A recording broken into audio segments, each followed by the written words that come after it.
Document the time as 6:32 as we begin our December 16th meeting, which is a budget work session meeting. Do we have any agenda review or adjustments? Anyone? Great, then we will open up public comments. I'm not sure we have much public. Kayla, you're welcome to add a voice in if you would like to. Anyone else? All right. I will close public comments and we will move straight into FY22 budget work session. I will turn it over to Nicole and Sean to work your magic.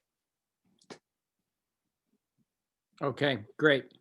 Thank you very much. I am going to share my screen so that we can follow along the slides. I also did send the updated presentation out to all of you, and it is also posted on our website under the board budget FY22 information, if anyone wants to follow along.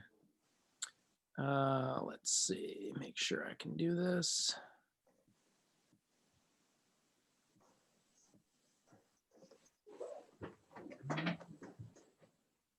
Okay, is that visible for all? Very good. Okay. All right, so tonight we are going to do a little bit of blowing your mind. So I want to prepare you, just strap in a little bit. There's going to be a lot of information that's going to be really important for you to understand. And so tonight, I don't think, Nicole and I do not believe is about just making decisions, but it's about learning, deepening understanding, because I believe that all of you are probably at various levels of understanding of what we're going to present tonight.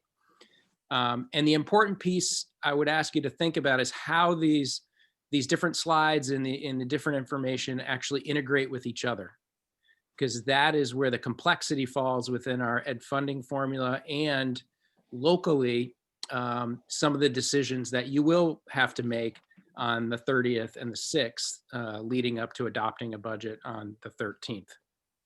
So I'm going to start and just kind of tee us up with where we are and then hand it over to Nicole. On this slide, we started with the expense side of the budget being at a 5.71% increase, which our estimation on that would be a 9.3% increase in spending per equalized pupil. And then December 9th, we didn't have any change. We have a minor change, which was a combination of some reductions and some additions as we refined some of the numbers. So we're just down a bit on the expense side and a little bit on the spending per equalized pupil. To frame this out a little bit, in the year-to-year increase, so that 5.49% increase, about 50% of that is attributed to the capital project debt that is in the budget right now. And about 37% of that is due to increased salary and benefits. The balance of it would be primarily increases in special ed tuition year to year. The spending per equalized pupil, which we'll also talk about later, is really important to understand for a number of reasons, but one of the main reasons is that language is on the ballot. So it talks about what the spending is per equalized pupil and what the year-to-year increase is. So it's a very important number for us to follow and understand because it is what the public sees when they go to vote. And for us to really understand deeply, to be able to explain to people too, as we move from adoption of the budget into explaining the budget to the public. Any questions on this overview? On the 9% spending per pupil increase doesn't necessarily translate though to a 9% increase in the property tax rate. Is that correct? Correct. Okay. We'll show you a little bit later Okay.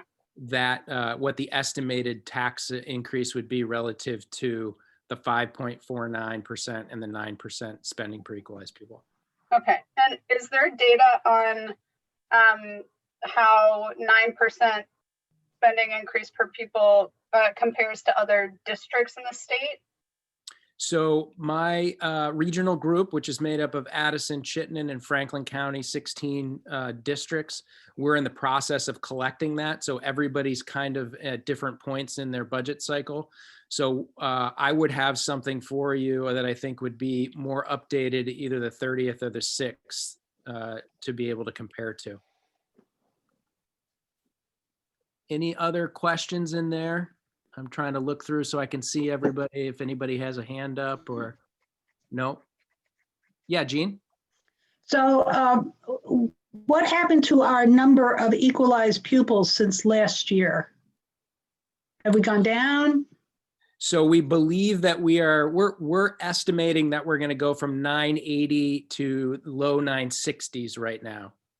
But that is not a firm number that we've gotten from the state yet. We're just not all that confident right now that we're going to get a firm number in a timely way. So Nicole has gone back and done her best mathematical calculations with the information that she has, so that we can give you all our best educated guess to put into the formula. Go, Nicole. I actually got a file from the state 10 minutes before the meeting started, but not with finals, but more information. So I might have an even better estimation for the next meeting. Shall I jump in here? Yep. So I'm going to hand it over to Nicole. Okay. So in the previous presentation, you had the expense side of our budget by function and object, but you were really looking at the percent increase year over year. And so I wanted to just visually represent for you what those investments look like as a piece of the pie. So this is not illustrating a year-to-year increase. It's of the 100% of investments that you're making, how are they allocated across these various functions? So, 35% of your budget is dedicated, or this budget is dedicated to instruction, close to 24% special education, and so on. And so it's not new, but it's a different way of looking at the data that you saw last time. So I have a question. Mhm. Have the sizes of these pies changed significantly over time, these pie pieces? I don't know that this way of looking at the investments by function has been done over time, so I haven't done a look back. I could, if that's something that would be helpful to folks. Well, I can look at the numbers too. I would say the one we should notice, though, is the debt service should be changing probably most out of all of these as a percentage, right? Yes. Yeah, And we would understand that one. Yeah, the only thing I'd add, Jean, would be, yes, the debt service. And then we also have seen special ed costs rise over time. Although those have begun to stabilize a bit in the last couple of years. We also, because we've been retaining our staff, which was one of our goals 7 or 8 years ago, was to retain teachers instead of kind of churning people out after 2 or 3 years. So with that comes some additional salaries and wage expenses when you retain people and they stay in the system. So I think those are the areas otherwise it's fairly stable. Transportation, maybe, since you've within within the last 5 years or so added that winter bus. Right, that one went from 0 to something and hasn't changed much. So Yeah. as a percentage, it's a large increase from the original, but it's been fairly stable in the 70 to 85,000 range. Any other questions on this? Okay, so then the next slide just looks at, again, how the investments are broken out by object. So, the vast majority, and this is consistent across school districts, of the budget is dedicated to salaries and benefits for our employees. And you'll see again that shows up as a chunk of the pie there, and that will get bigger over the next 3 to 4 years as a percentage of the budget. Purchase services in here are the counseling services. It's plus- everything, every sort of contracted service that we have, from property service to professional development services to special ed services. Okay. All right. Thank you. Mhm. Any questions about that?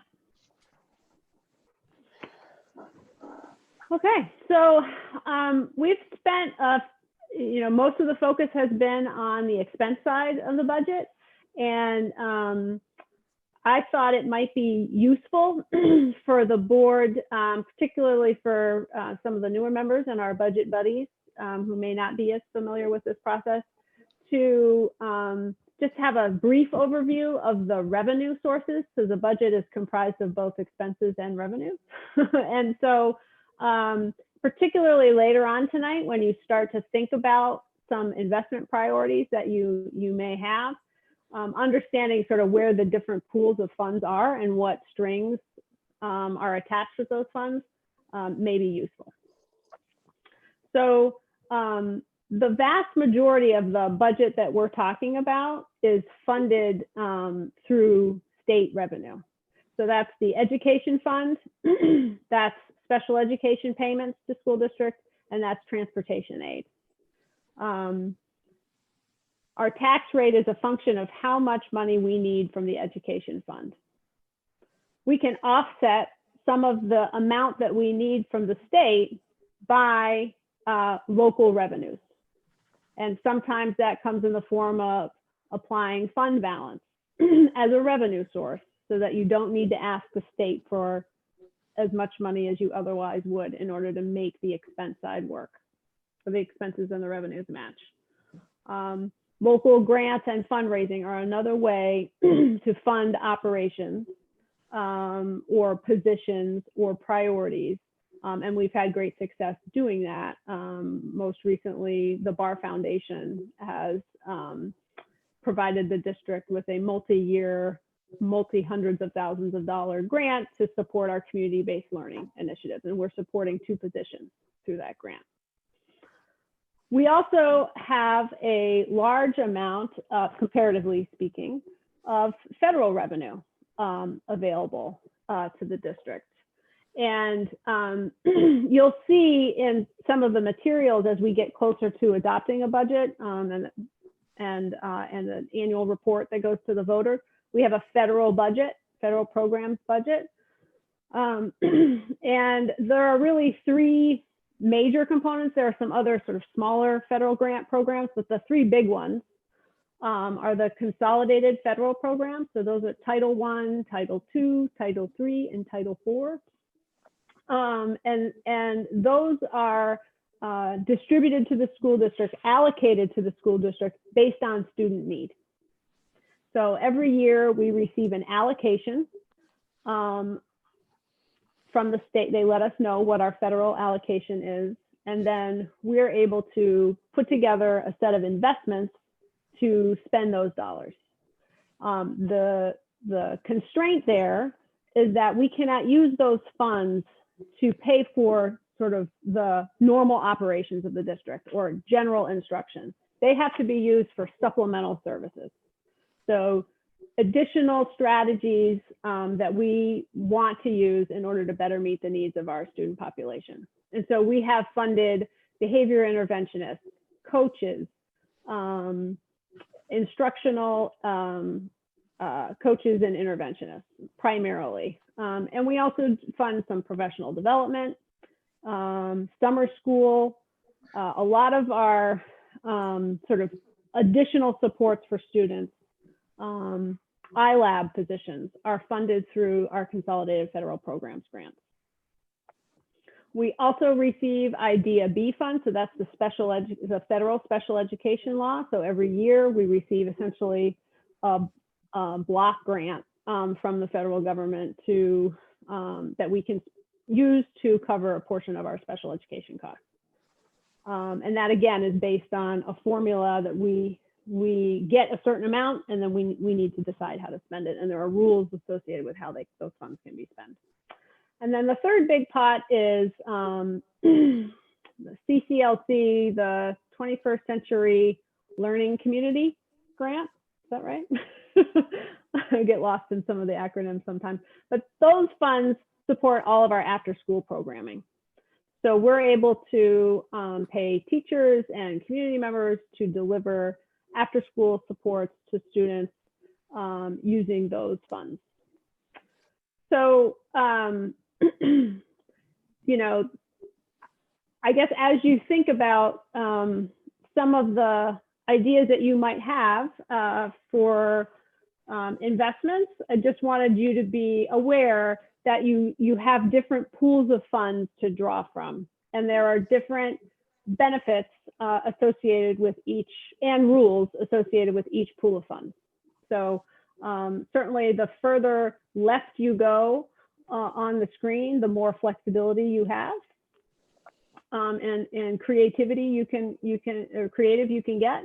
But federal grants are a tremendous resource that's available to the district, and I think we've done a great job of leveraging those funds to support students. Nicole, can I just ask a clarifying question? So the budget that we've been reviewing, does that include all of the expenses related to the school district at large, regardless of funding source? It does not include what you've been looking at so far as our operations budget, which is what we present to the voters for approval.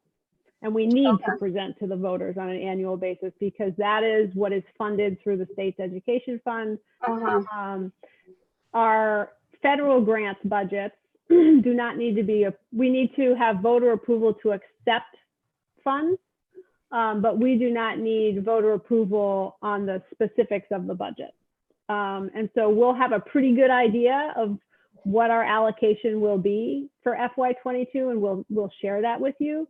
But those funds are somewhat separate from and the budgets are different from what you've been looking at to date. So in terms of a true per pupil spending, it could be more than whatever it is that we're looking at here. And just from like an equity standpoint with districts that might have a lot of private fundraising capability within their district, like, do you know for like the actual spending, district by district comparison of like per pupil investment, or is there like no way to know that? I think there's a way to know that. I haven't looked into it. I think the federal government collects education spending statistics. I don't know, I can't remember the grain size, if they would do it at the like small district level in Vermont. My background was mostly looking at the state indicators. So I don't know to what extent that data is available at the federal level. And the state does collect information from districts about, you know, annually what they're spending, but they don't publish it really in a way that you could make those comparisons. I would say, you know, while we may not have fundraising capabilities, we do receive more federal funds right, because of our the demographics and our student needs. Do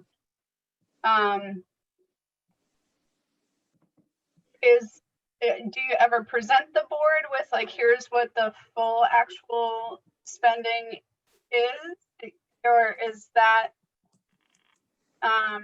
just the purview of the administration? Whatever you can raise beyond what the taxpayers have approved is gravy, and our job is just to be kind of fiduciary, liaising with the community on what level of support the community is willing to fund the schools at.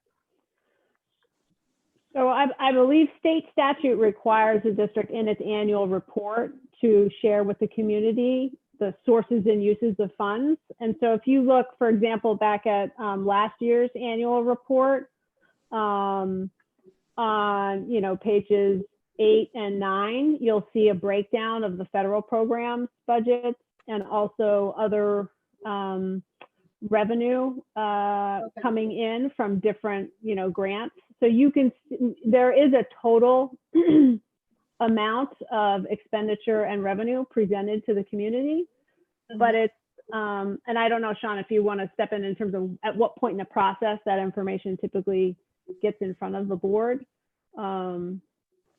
Yeah, so from the board perspective, what they get is they get an estimated federal budget that's going to be on the ballot. And we're doing the best we can to make an educated guess about what our allocation will be, usually based on past history and based on some conversations with Agency of Education officials. And then the way that we report to the board about it is through quarterly financial reports, where one of the pages that they get in there is through the CFP and IDAB and CCLC. So you see that a couple of times a year, so you can see the revenue and expense side of it. As just a portion of the overall spending, how much of the total school budget is what we're reviewing and approving compared to the total? Well, so I can tell you,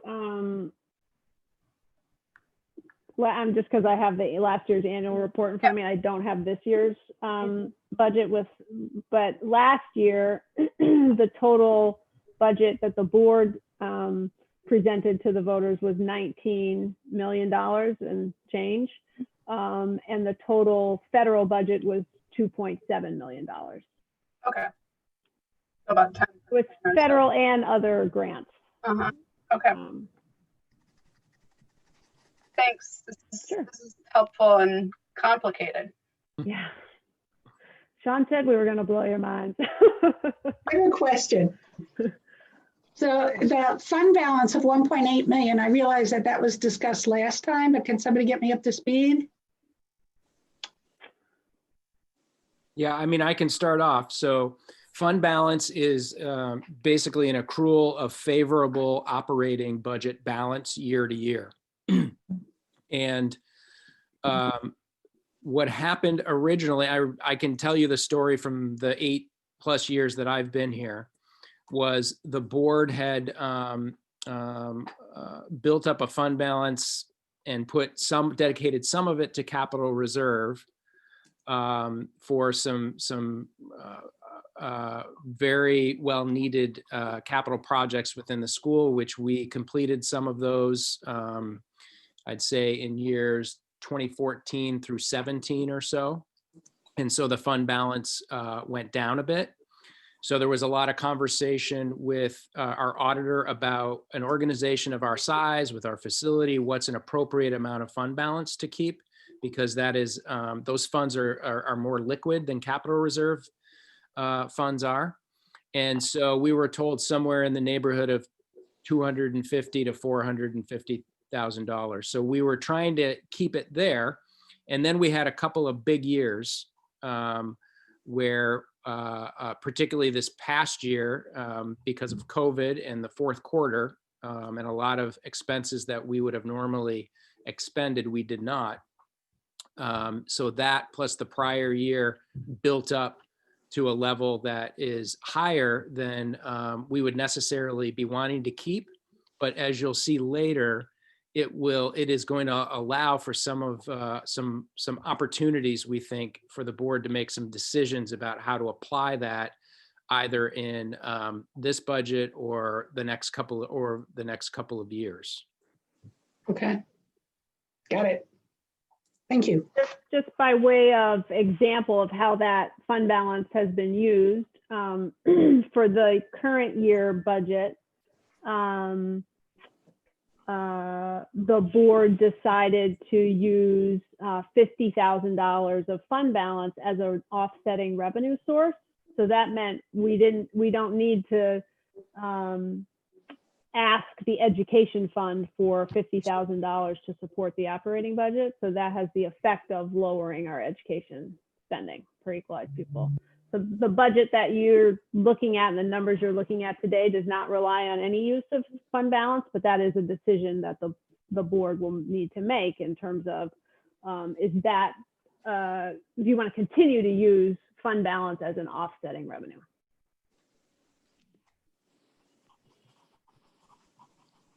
Any questions about Ready this? for next slide?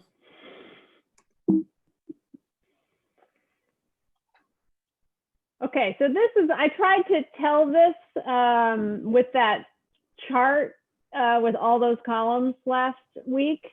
And so I thought, just as a reminder, that this is more of a sort of a distillation of the main moving pieces of our education funding formula that lead to both a homestead tax rate and an income sensitized tax rate.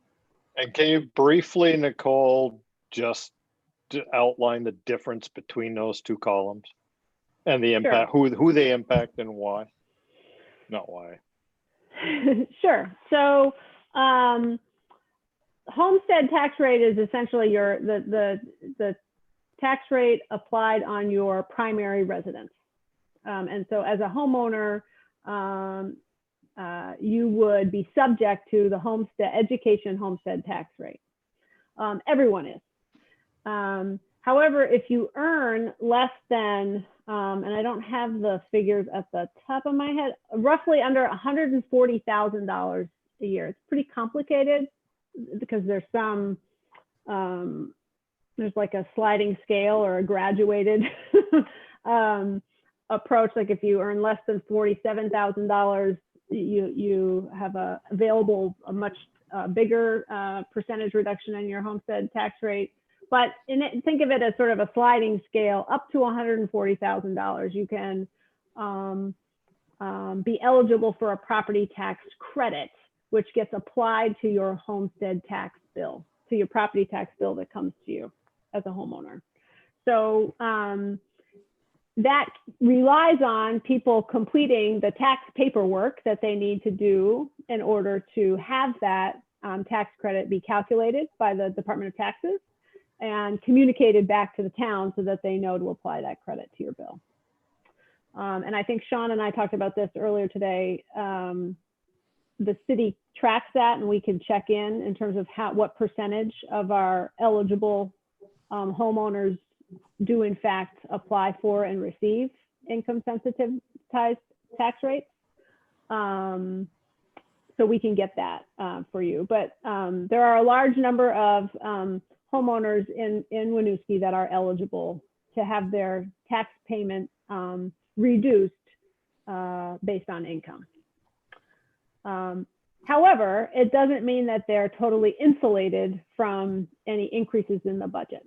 So that the formulas are the same in that it starts with the calculation of what is your education spending per equalized pupil. That then figure, that per pupil spending, is then divided by, if you're paying purely based on property, the property yield. If you're eligible for income sensitivity, by the income yield, and that yields a tax rate that then gets divided by the common level of appraisal, which is another big feature of the formula. And so once you go through those three steps, that takes you to either your homestead rate, or if you're eligible, an income sensitized rate. The piece that the board has control over in this formula of these three major components is your education spending per equalized pupil.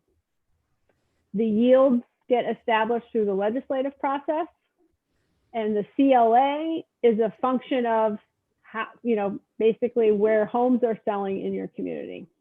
So if home values are rising, And we as in the case of Winooski, there hasn't been a reappraisal. And so there's a gap between what's the appraised value versus the sale value that the CLA attempts to sort of equalize that.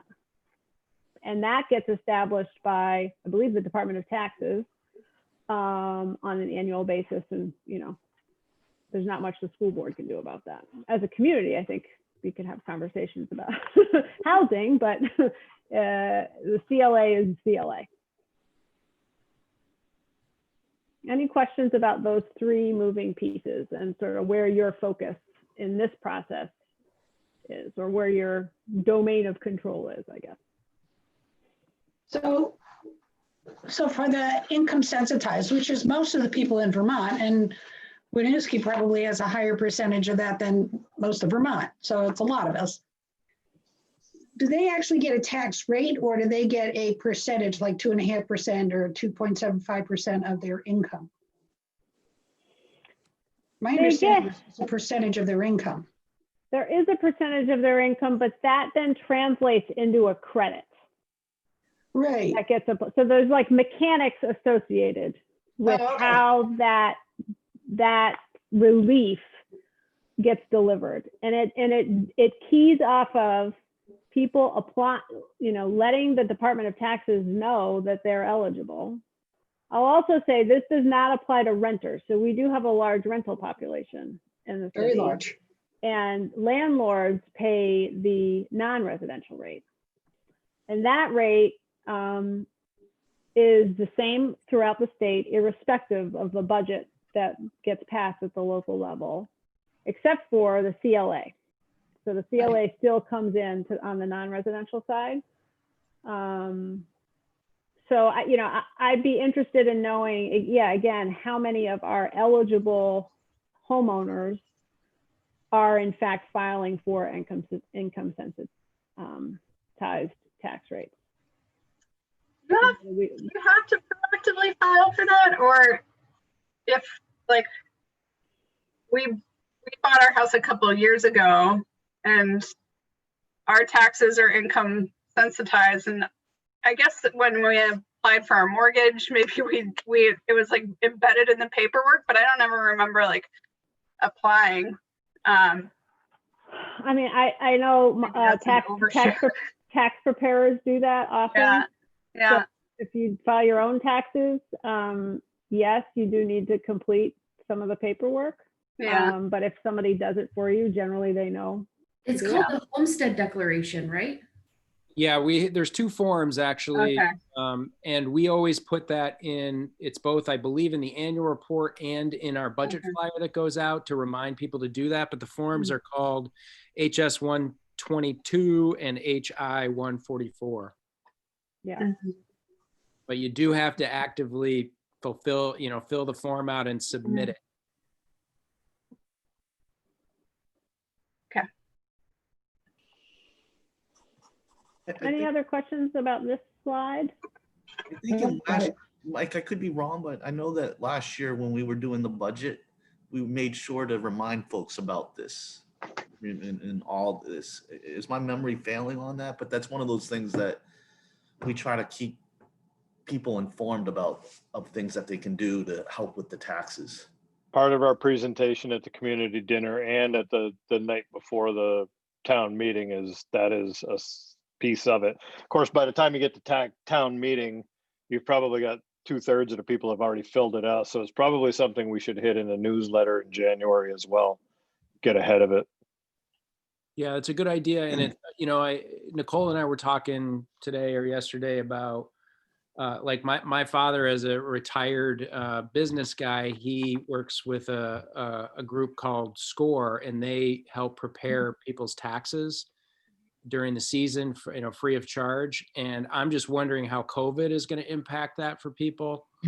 And whether, just how we might be able to, this would be great board work, right? To advocate the powers that be to garner tax preparation resources across the community, with a really strong reminder about the income sensitivity paperwork to be completed. Yeah, I know the city at the senior center, they run a clinic around tax time to help folks completing their paperwork. I don't know whether translation services have been provided or whether outreach has been done in our non-English language speaking members of our community, but I think that's definitely, it's complicated. It's complicated if English is your first language, and without resources and support, it can be certainly daunting for anyone to navigate. So I certainly think keeping that on our radar as a multi-pronged educational and collaboration with the city probably makes good sense. Mhm. Ready for the next one? Okay, so I think we shared these with you last time. There have been no changes. As Sean said, we did not receive our equalized pupil numbers from the state yet, and the business managers met last Friday with this, and the agency had some representatives there, and they indicated it was sort of uncertain when that information was going to be available. So they did share a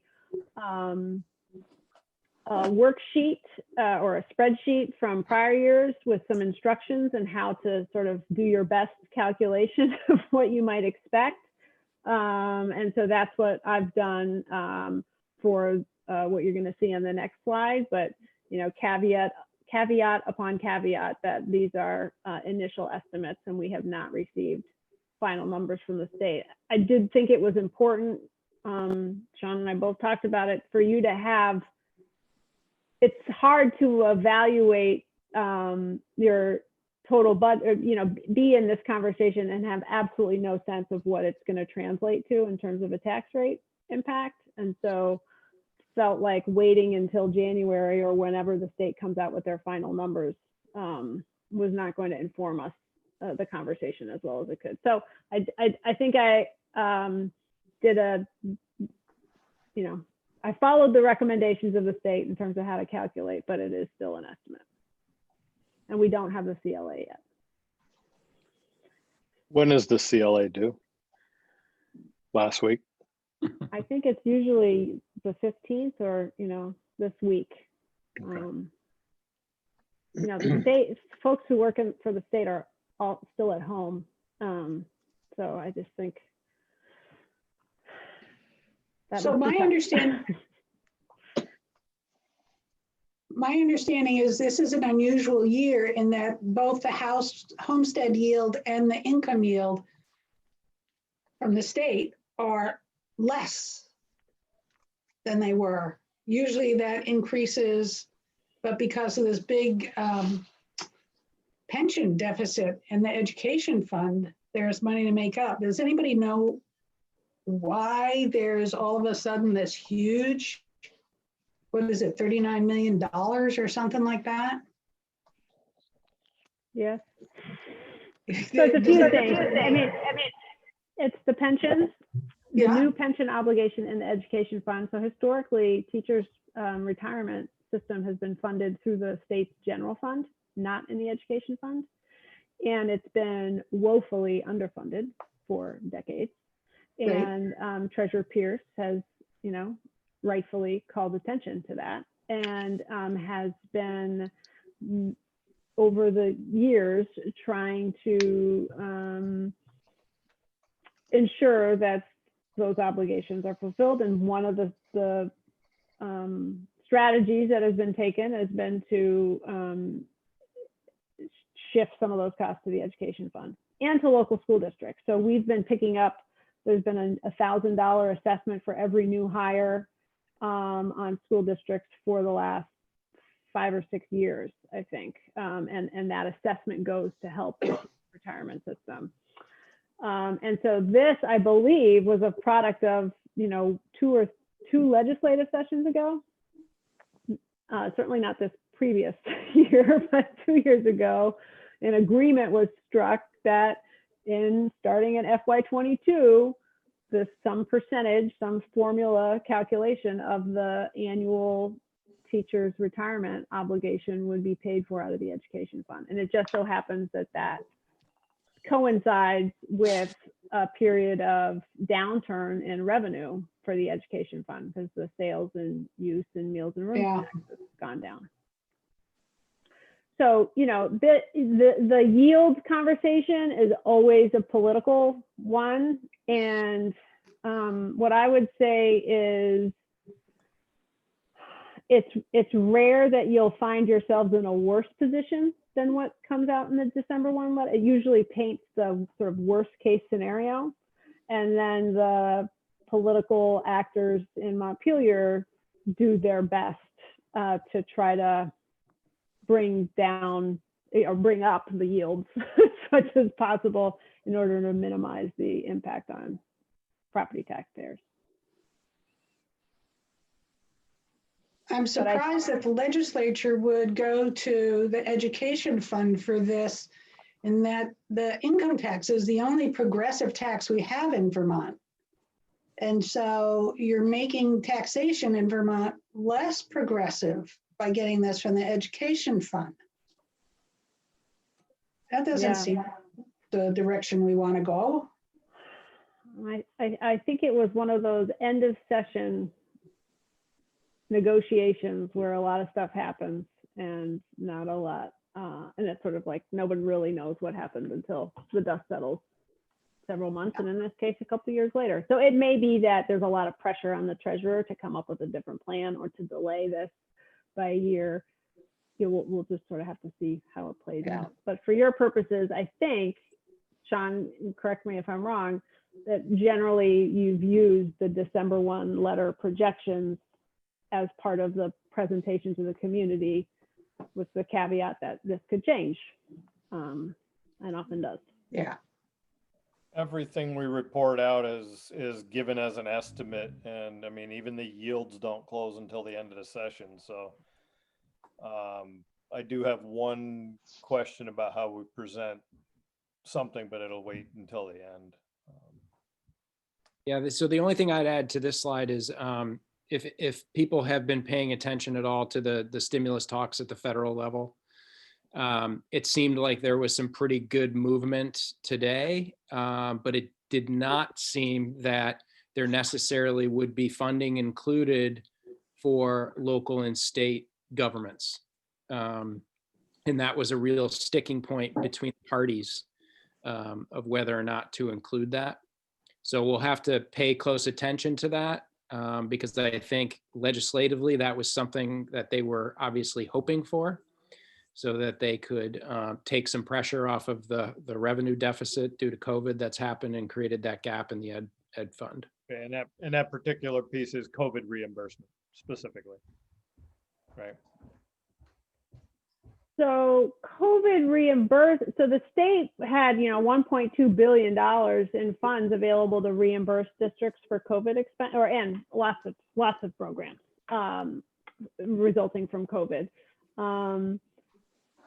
The restrictions, and I don't know whether this was in the law or this was a Treasury Department regulation or interpretation of the law, but they said those funds cannot be used to replace lost revenue. So, the legislature could have had access to the $50 million needed to close the gap in the ed fund, but for the Treasury Department saying you can't use those funds that way. You have to use them to reimburse new costs, not lost revenue. And so that's the big fight in Washington, D.C. is so many states have lost revenue as a result of the economic downturn and are hoping that federal aid will come. And the Senate Republicans are blocking that. I recall from one of our past meetings, there being some uncertainty about even whether our district would get reimbursed for COVID expenses, that this budget fund balance assumes that we will. But then I think I'm just now getting used to like the school district emails, and it looked like one of the principals happens, or like a liaison with the leadership team said each department needed to present potential cuts to what the budget is. Is that in case we don't end up getting reimbursed? Could you, No. or what was that? Yeah, so that's not necessarily due to that. That is Okay. that we are going to be prepared because of the fluctuating numbers in terms of CLA, equalized pupil, anything that might change at the state level to give us an indication of a tax rate. We want to be able to be prepared for you guys, so Okay. that if you go, holy mackerel, we cannot take this to the community. We're not going back and panicked at the last minute trying to turn around reductions in a week for you. So we've been planning this and having people work on it, for quite a while. And that was the email that you saw was it was the minutes from our district leadership team meeting. Okay. Yeah. And I am pleased to let you know that we did receive our COVID relief funds grant award. So That was the 800. Phew. That was the 800,000-ish number. It's $1.5 million. Oh. And that's to reimburse us for FY20 expenses, which the fund balance that we're reporting to you relied on being reimbursed for those expenses. And expenses that we've incurred this year to bring on additional staff, PPE. And that's a reimbursement grant. So if we can't show that we've spent that money, then we don't get it. But I feel confident that our costs will be covered. Wow! Congratulations! Yay! That's huge. Team effort for sure. Yeah.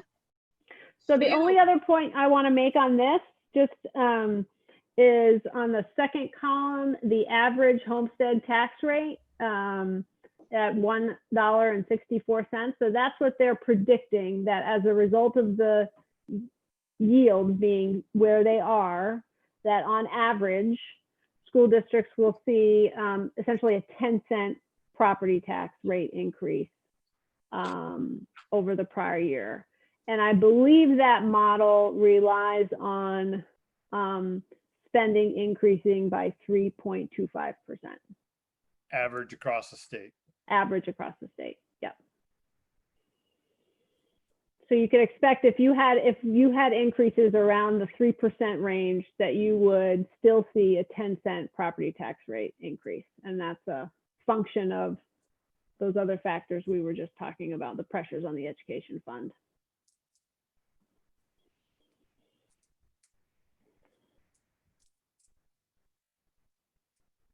Okay. So this tries to pull a lot of the pieces together.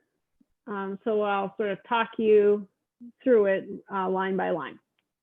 And I believe this should be familiar to board members because this is the same spreadsheet that's been used over the past couple of years. So if you start with the proposed operating budget, which the one we have tonight has us at $20,043,189, which represents a 5.49% budget increase. Our estimated federal budget is just over $3 million. And so those two combined equal our total expenditures. Our projected offsetting revenues, which includes special aid, special education aid from the state, transportation aid from the state, federal grants, is $6.4 million. Again, fund balance was not included in that figure. And that brings you to our education spending. And that's the number that gets divided by the number of equalized pupils, which at this point we're based on the calculations I did, 962.47. So the rest of the spreadsheet, this assumes the CLA is being held constant, which I don't think given so. where houses have been selling, but I have no way to estimate what, I felt like I had a path to estimating equalized pupils. A CLA, I would be, So Nicole, flying though, blind. yeah, though Nicole, you can't get to an absolute number.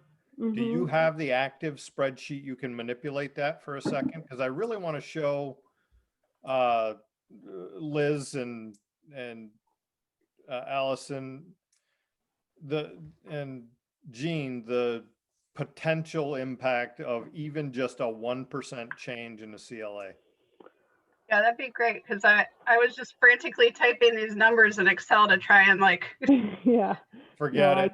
I can do it. Close- So I'll Close do the it. I'll spreadsheet. drop it Liz. down to 82%. okay. Yeah, close the spreadsheet, Liz. You're going to drive yourself crazy. You've been So- down that path, haven't you, Mike? Oh my God. Yeah. Okay, so let me just finish Spreadsheets are kind of walking. my jam. I don't know. All right. Let me just finish Yep. Fair enough. walking you through.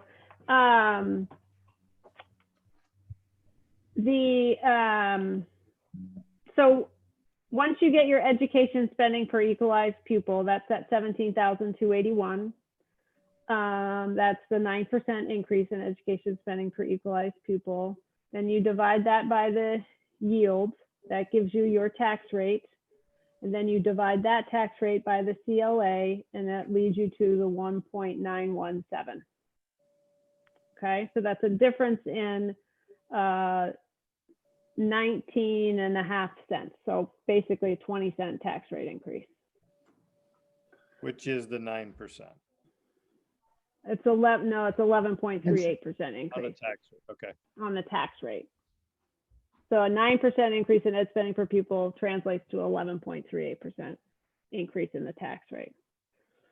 If I drop the CLA to 82%, that leads us to a 24-cent tax rate increase. As compared to here being, what was it? 20. Uh, So I've 20. rounded up in both instances. So 19 cents, it goes from 20 cents to 24 cents. And there's like absolutely no chance that like they actually reset the CLA for us. No, Because I know like by law, once it's below 85, it's supposed to be reset. Like there isn't any like they're gonna hold it constant at least for us. Like I thought it was 80. It can't go lower than 80.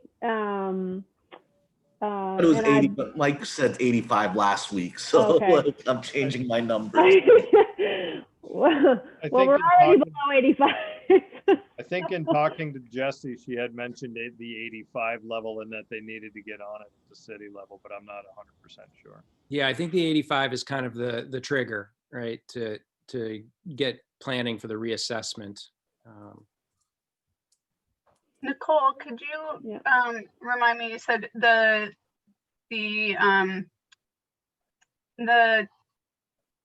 difference in the tax rate went from roughly 20 cents to 24 cents, but what's that in terms of percentage, from 11.38% to what?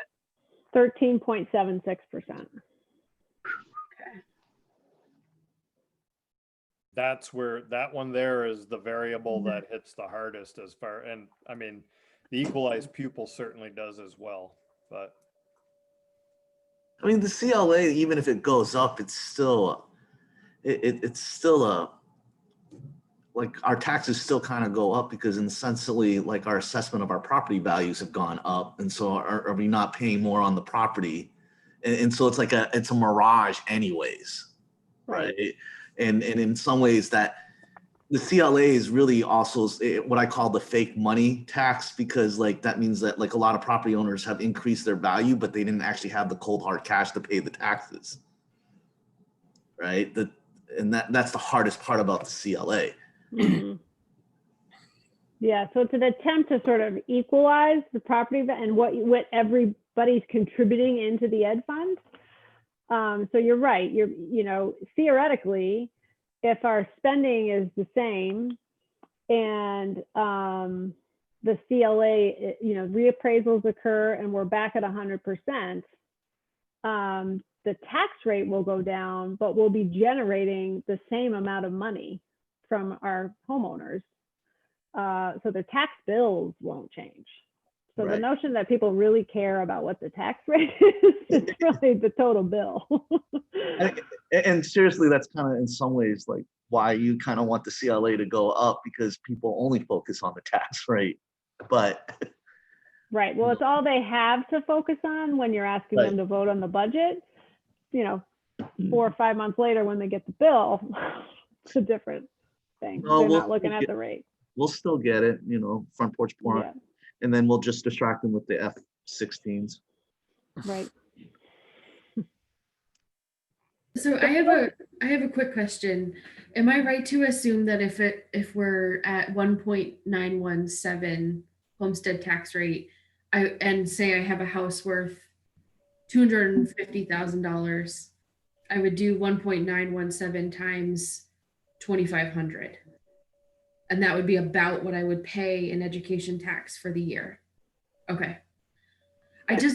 As long as you also then include your Homestead Act and then your income Right. sensitivity, Yeah, right? so you're right. If you're eligible for income sensitivity, then that changes. Right. So that would be excluding any of that. That would be Right. just So that would be your high mark of what you're paying for property tax, and then you get all the credits on plus the the other- city tax you have to pay as well, right? Yes. Correct. So do we ever present this, the rural we, as like, here's what an average, like I just did, basically like a house worth $250,000, here's what you're going to pay.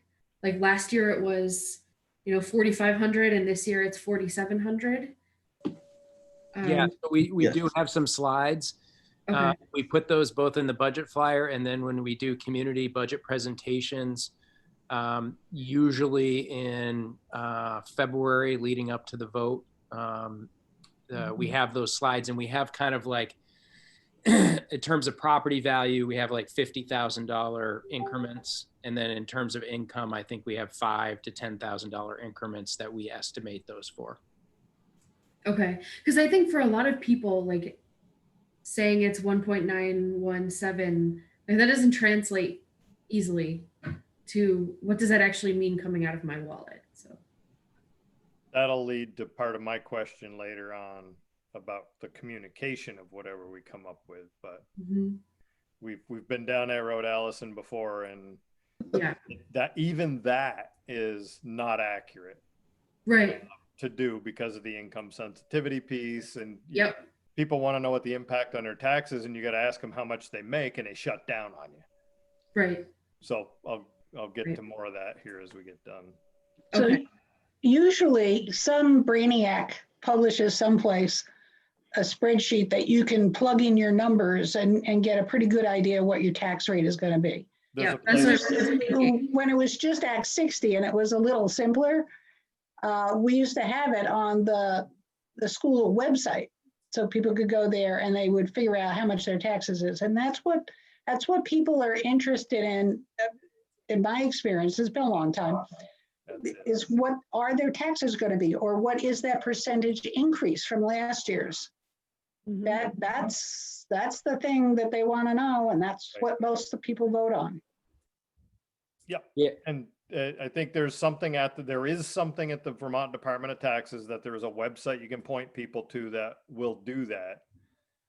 And then you avoid having to ask them how much money they make and have them shut down on you. So that was kind of where I was going, is how do we communicate that? Right, but I also agree that putting up some, hypothetical averages, Mhm. to demonstrate to people how to do it is a really good idea. Right. Yeah, so there is, like Mike said, I think they kind of revived it last year. There is a simpler tax calculator, they call it, on the Department of Taxes website. And we pointed people to that last year. I don't know how much use it got, but I think you're right. It would be good for us to plug some of if we can get some data from the city so that we can get some kind of groupings that would be useful to our taxpayers, and then express those, broadly, would be really helpful. Good, Nicole, next one. Which, I'm sorry, good. Does anybody have any questions? Yeah. but then you also have to remind, even with the tax calculator, when they time the vote, might not be their real taxes. Right. Because the numbers don't get set until the state legislature get all the budgets in May. I think this was evidenced by even our last budget. Like it was like maybe 1 cent or 2 cents cheaper than what we predicted, right? Right. So just to show the difficulties. And if you want to get Mike riled up, you can talk to him about that with the state legislators. Well, I also think, this really illustrates the impact. We played around with CLA, but the loss of equalized pupils really also, is a big factor here of the three. So again, that circles back to the weighting study and the conversation you all had at your last meeting. And it also circles to another metric that we may be wanting to look at later, and that is retention. How the hell do we retain kids? That's not for tonight, but and that's a complete variable too. But I don't want to go down that rabbit hole tonight. So. Yeah, I mean, the big loss of ADM this year, which thankfully were held harmless, but was the loss of the Family Center pre-K program, which,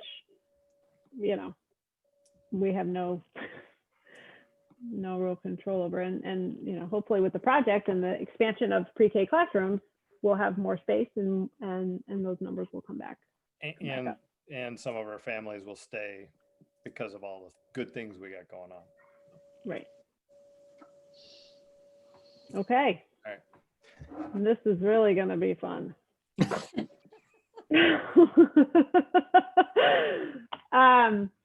So I'm going to start sort of from the beginning for those who haven't been part of the capital project debt journey. And I just joined, in May, so I had some catching up to do. But last year, when the FY21 budget was being built, the plan was to apply for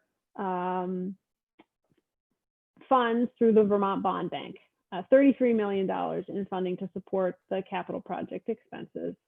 30-year term with the bond bank, pretty good interest rates. And so the board budgeted $900,000 in the operating budget to cover the cost of short-term borrowing with People's United Bank and the first payment on the note to the bond bank. In June, we determined that applying for full funding of the project through the USDA was an important thing for the district to do, and we were fortunate enough to receive notification from the USDA that they will fund the project 2.25% over a 30-year period. And so there was no need to proceed with a note with the bond bank. And the way the USDA loan works, however, is that we don't get the money until after the project is complete. So the project at this state, or this time, is expected to be complete September of 2022. So that means the first USDA, we'll receive the USDA funds then, and the first payment on that note will be due the following spring, so April of 2023. To get us from FY21 to FY23, before the USDA funds come in, we still have tons of bills we need to pay for the capital project because there's a lot of work happening. So we needed to take out short-term loans. And Vermont law prevents us from taking out more than a 1-year note at a time. So we worked with financial advisors to obtain 1-year financing which we closed on that loan this past October. And we'll have to do that again next October in order to, essentially serve as a bridge. Well, there are costs associated with short-term borrowing. So there's costs of issuance of the note, and there's interest payments on the note when it gets paid off. So the color codes here are intended to help illustrate the different types of payments that we need to make over the next 4 years. Are you with me so far? Okay. So this year, this past October, it was both the cost of issuance for the short-term note and paying off the interest on the People's Note was approximately $100,000. We're going to have to do it again this spring, and the financial advisor group that we worked with said budgeting $200,000 is a safe amount to bet. When the note comes due, so that's FY21. So that means of the $900,000 that was budgeted for this fiscal year, turns out we only need $300,000. So we're going to have $600,000 in carryover this year. Next year, FY22, Sorry, we will quick- have, go ahead. Is the 600,000, is that part of the fund balance or is that separate? The fund balance that we've reported to you is our audited fund balance as of June 30th, 2020. Okay. We're expecting to end FY21, so June 30, 2021, with at least $600,000 due to the capital project not needing to make those debt payments that were budgeted for. So that's $600,000 more? That's $600,000 more than we needed this year, just because of the way the financing worked out. But we could use that to reduce the amount that we need to borrow. Well, stay with me and we'll get there. Okay, sorry. So next year, we'll have to pay the interest on the 1-year note that will be due. And based on the interest rate that we got, it's a 1% interest rate, that's going to be $512,500. So that will be our total expense in FY22, and it just so happens we'll have $600,000 in carryover from this year to more than cover that cost. So in theory, you don't need to budget anything in FY22 for the capital project. However, that would leave us with a huge cliff heading into FY23. So this model assumes that in FY24, that's the first year we're going to have to make $2.6 million worth of payments to the USDA, which represents the maximum amount we'll need to pay for the next 30 years. So that amount will need to be built into our operating budget by FY24. And then what will it be after that? It'll be fixed. It's a fixed rate loan for 30 years, $2.6 million every year for 30 years. So this model looks at, okay, if we started FY21 with $900,000 in our operating budget, and we need to get to 2.6 by FY24, let's spread out the amount evenly, the amount of the increase evenly, so we can sort of step there. And so this is essentially a 3-year horizon, 3-year step up, 4 years if you count FY21 being the first year. But you'll see what that results in is in FY22, $1.5 million of money that you don't need in FY22.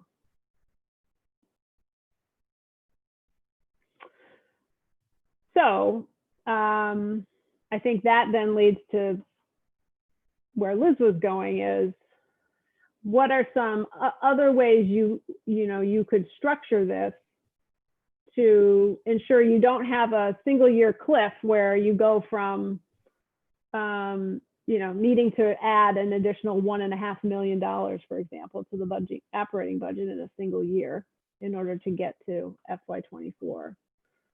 Got it.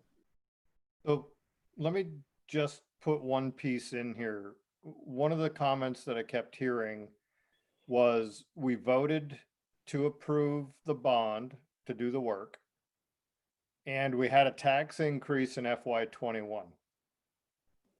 Why are we getting more of it now? And the thing that's missing with everybody is that the financing and the way it all works is, and the need for money was not all in one year. It's spread out over these 4 years. So we're actually incrementing this into the budget, as Nicole mentioned, each year. And in order to close on all the monies that we need to pass all these budgets with at least this component in here each year over the next 3 years, in order to have all of the funding, all of the taxes in place, receipts in place to pay the bond back through the next 30 years. So it's going to take us 4 years to build it up to where it needs to be, to then that piece will stay flat for 30 years. People don't understand that this is coming in over 4 years and not just in that first year. So that has been part of the communication we've had to push through. Right, and I think we have, we said that up front. The years were not the same necessarily, because we had not procured the USDA financing when we were, out selling the capital project. We had a much higher percentage of loan in there. I think we were modeling 3.8 and we ended up with 2.25, which is going to save us a lot of money over 30 years than we were modeling. But you're right. I think we were telling people, but it's one of those things, right, that, it was put out in a lot of places and spoken a lot of times, but how many people really understand it? So we have to, however this lands, we need to continue to message that in a way that people are going to get it.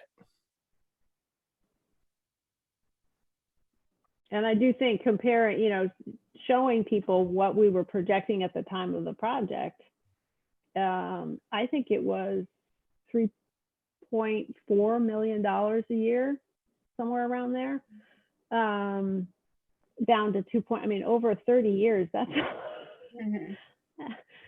that's real. And so, but yes, the goal of this model was to try to spread the increases out over a 3-year period.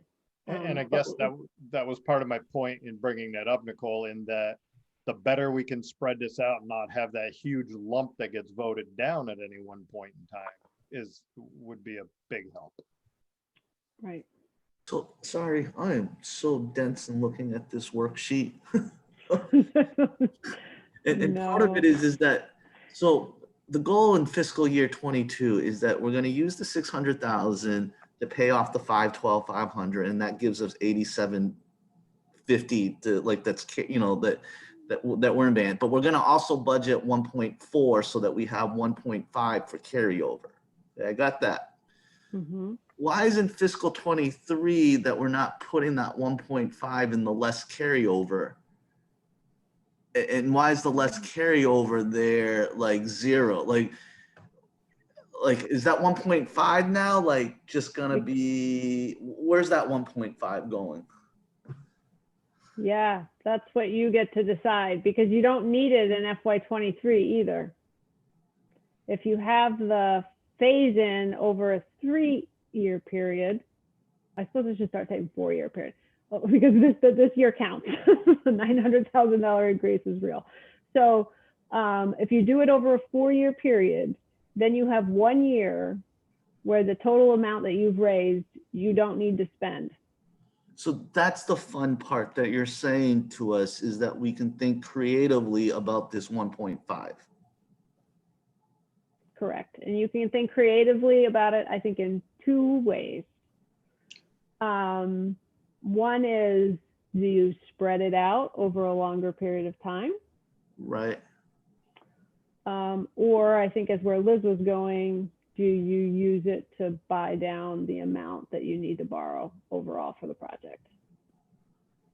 And how much, I mean, and I'm sure that like you haven't modeled this one out. If we buy it down, that will save us.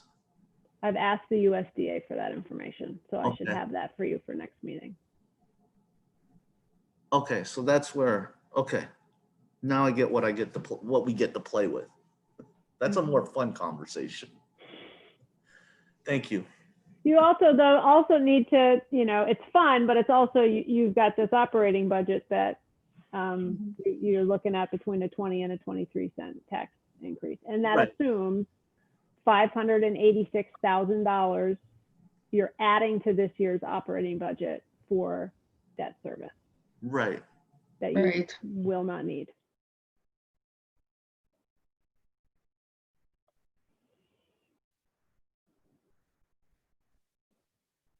But we're currently just voting, or we're going to just be voting on the FY22 column.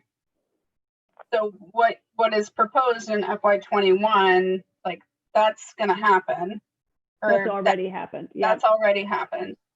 And then what is budgeted here in FY22, we could in theory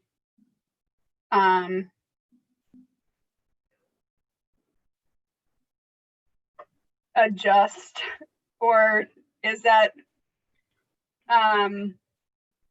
really what we're talking about is what's the strategy for a year from now, what we might be recommending for FY23's budget. But that if we have those conversations now, it could be more helpful to build community support for this year's budget, because we're saying thoughtfully, here's how we're planning to minimize future property tax impacts of the bond overall. And it could be helpful to have kind of the charts with the sorry, I realize that I have two screens and I'm not looking at my camera, I'm looking at the monitor. Like the chart line graphs where here's what originally had been planned when voters approved this. Here's already where we've been able to get down for what the community is going to be paying because of our loan. And then if we utilize this chunk of 1.5 million to buy down that amount that we're loaned, that's going to be even lower. So it means that your property taxes will be, higher than it would be if we didn't ask for the 1.5 million. But we're already going to have the 1.5 million. But all right? Are you following? Yeah. No, Yeah. I think Yeah. yeah. So we're gonna be, instead of having a sharp increase in FY23, we're gonna do it because of the new financing that we've gotten and the way this thing is structured. We're gonna, this would propose that we, in FY22, we raise the additional monies that we don't necessarily need now to avoid a sharper increase in 23. That will then come as much more of a tax sticker shock if you do it all in 1 year. Okay. And we'll have the carryover for an extra year, but as long as we come forward with that as a plan, I think it becomes cleaner. No, I have an additional question. Where do you store the 1.5 or almost $1.6 million? Is it in a bank account that's earning interest? So then so it's going to grow a little bit too over a year and be even a slightly bigger payment right? Yes. Very And strict. we need to work with legal counsel on exactly where it makes sense. Is this appropriate to put in the capital reserve, or does it need its own, or can we keep it in with fund balance? So once you all give some direction, we'll be able to confer with legal counsel around where exactly those funds should be And certainly kept. can't. But put no it matter where they're kept, they will earn interest. Right, but you can't put it in a place that's got any kind of risk with the interest generation. You can't put it in a, can't go out and buy Amazon stock. You got to put it in a bank Yeah. where you're at 0.0 something for a rate, but it's Right. something. Right. So we don't have to ask, in one sense, 1.486. We could lower that and help make the tax, the tax shock a little bit less. In 22, but it's going up in 23. It'd still go up in 23, but we can still do the stepwise. But given that 22 is such a hard year for everybody, in theory, right? Like we don't have to, like even from 900 to 1.5.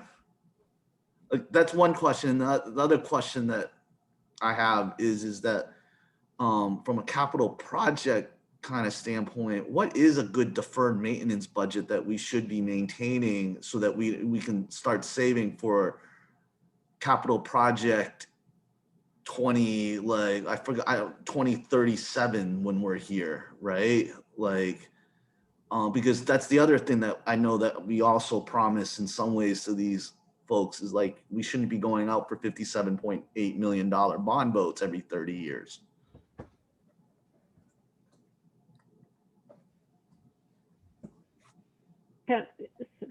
Um, And that's just food for thought. That's not meant for both. Yeah, Those are like healthy discussion questions, right? Yeah, no, I think that's your point is well taken, Alex. It would be we wouldn't be raising $1.5 million this year because 87,000 of it would be carryover. So Right. we would be raising 1.486. But I can also model. It's not as though it would necessarily need to spike in FY23. So you could look at a 5-year buildup and reduce some of the pressure in this year. Is that because the carryover that you're bringing with you could be used in that 4th year to add another year? Correct. Okay. Because there's no scenario where I would recommend you budget nothing for the capital project. So even if you kept it relatively level, the amount, that's still $1 million that you're budgeting for at FY22 that you don't need, that gets carried over. I think the other assumption that we probably should hold in this is that while we know FY22 is going to be difficult, we already have the tax letter and all that good stuff. We should also assume that 23 is going to be equally difficult. Right. No, I think that's right too. And so I think what Nicole and I have been talking a lot about is, the incremental approach. How can we do this incrementally, given that we have, this carryover to both reduce annual impacts on taxpayers and still have an opportunity to reduce the overall impact of a 30-year note. And like you said, Alex, and can you also put some of those funds, away for deferred maintenance as well? So having these, this opportunity with these dollars in front of you, I know it can feel daunting. We're big numbers that we're talking about of taxpayer money.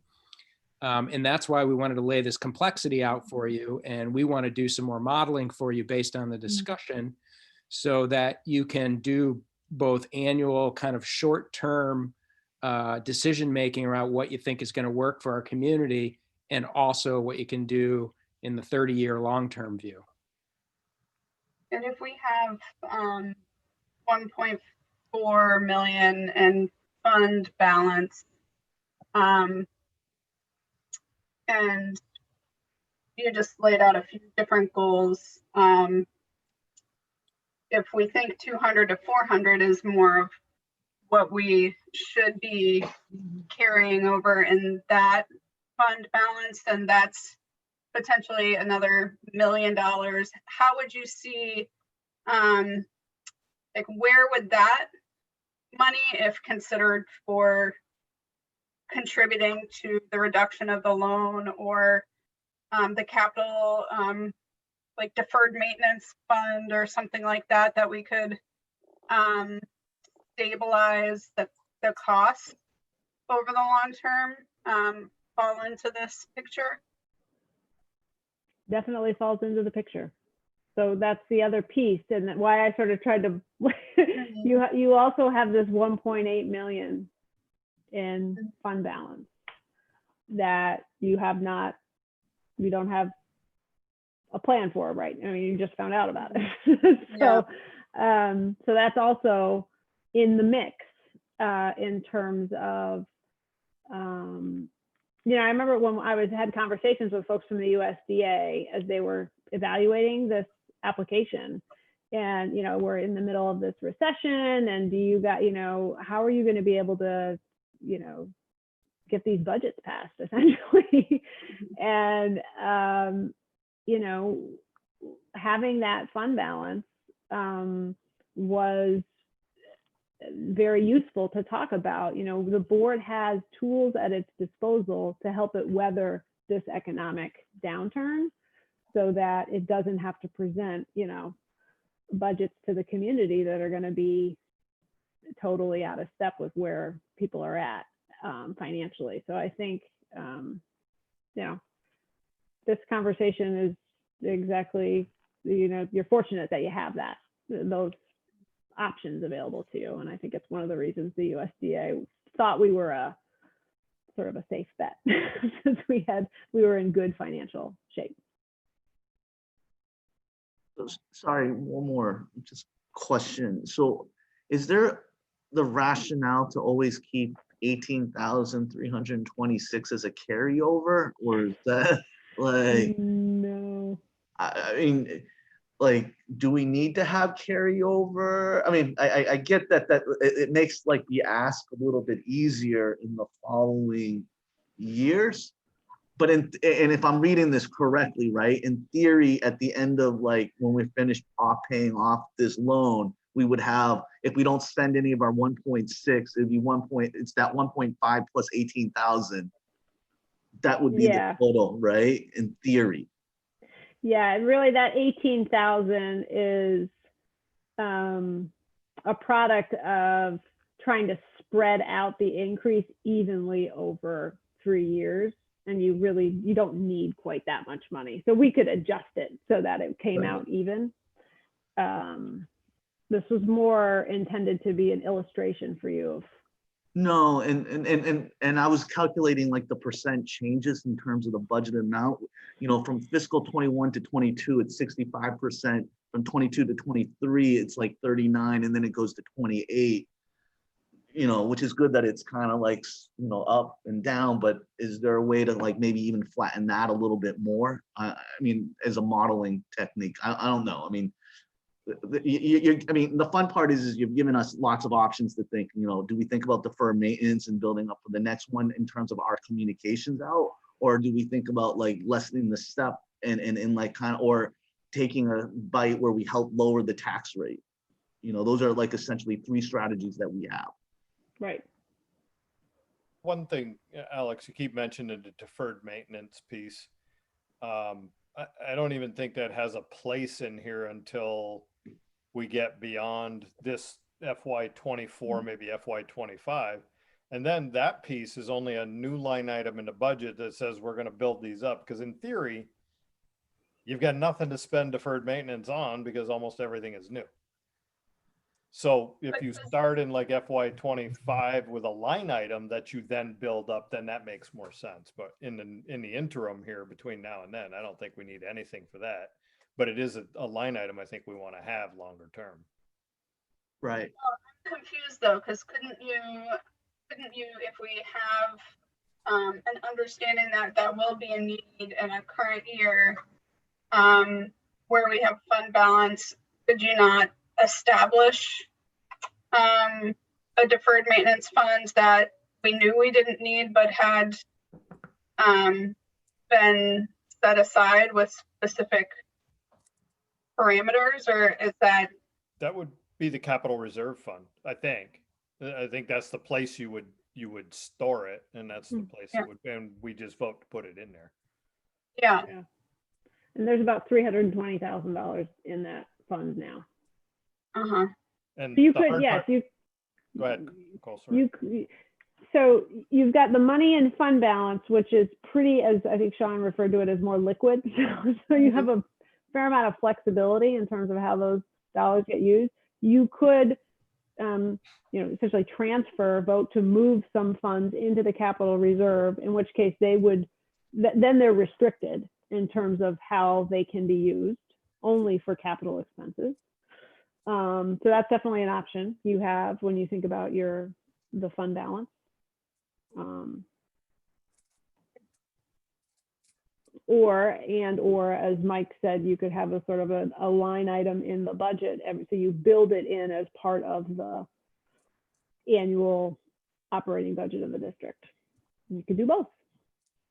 Is there any best practice in terms of a building, like a capital reserve, like how much to keep it in there to ensure that? We've had some conversations with our architects and also with our auditors. There's models out there with square footage. Is Sean broken up for everybody or just me? We're losing you. Yeah, okay. Yeah. While he's coming,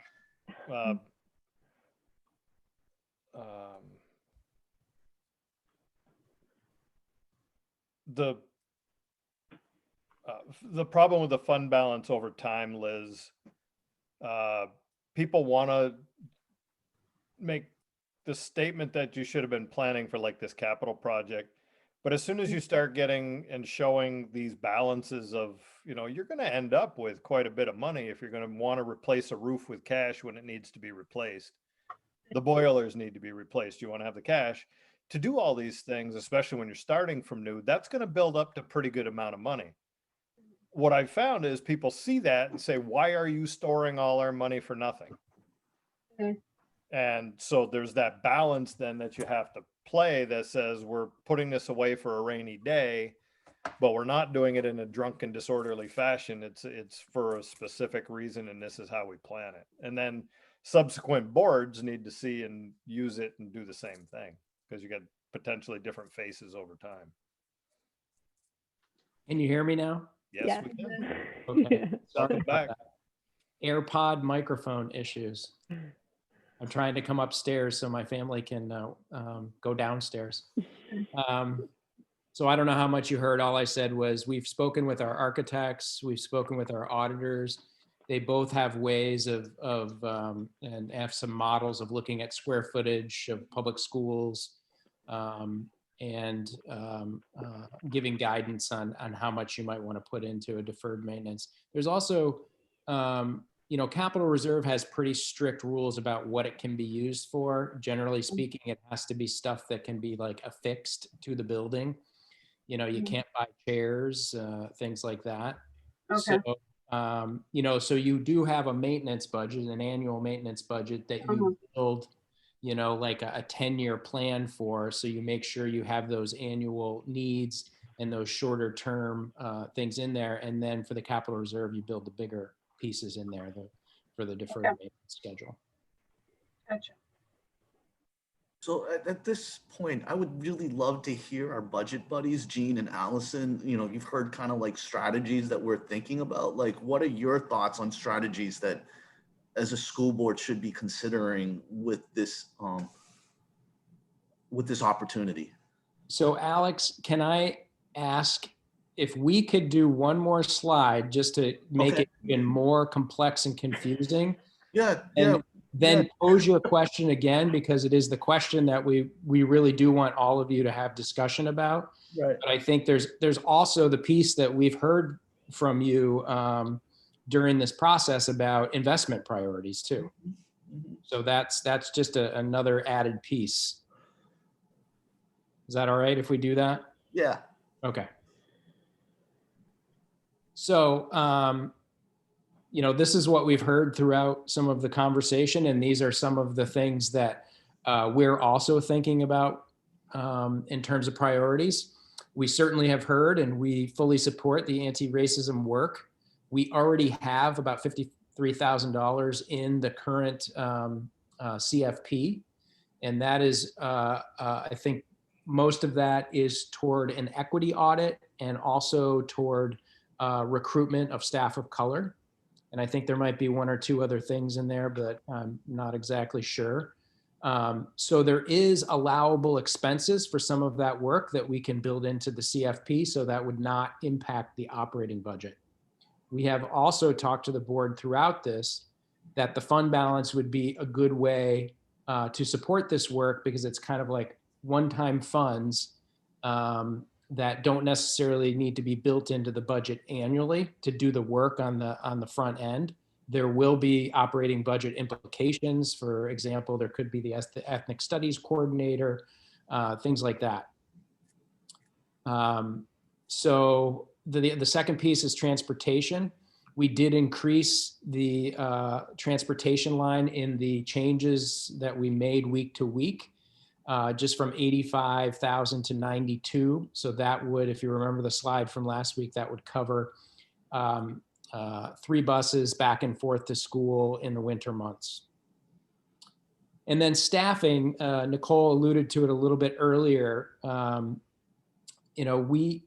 the growing salaries and benefits of our coaches, our interventionists, both literacy, math, behavioral, and iLab teachers and so forth, they're going to outgrow our allocation. So we're in the process of building a multi-year plan to bring some of those folks, particularly the ones that don't necessarily fit the investment model as well as some of the others.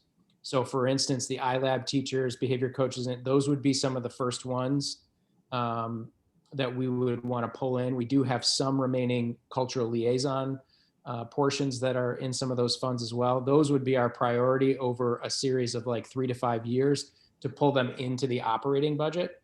Reading and math interventionists and coaches, that's what CFP funds are meant for. So we would keep those in there and maybe even continue to grow some of those as we have more space for those support services.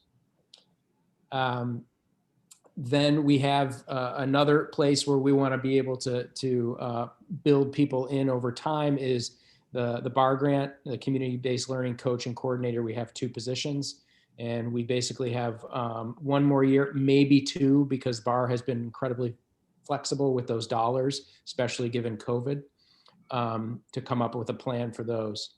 And then lastly, there's a lot of work going on, a great partnership with the city. We've earned a Working Communities Challenge grant. And so that's a way to expand some of those roles, and expansion meaning both additional liaisons, particularly in our cultural groups like Nepali, Bhutanese, and Somali, where our higher populations are growing Congolese population. We've been hiring additional liaisons with the help of COVID money since March to meet the needs.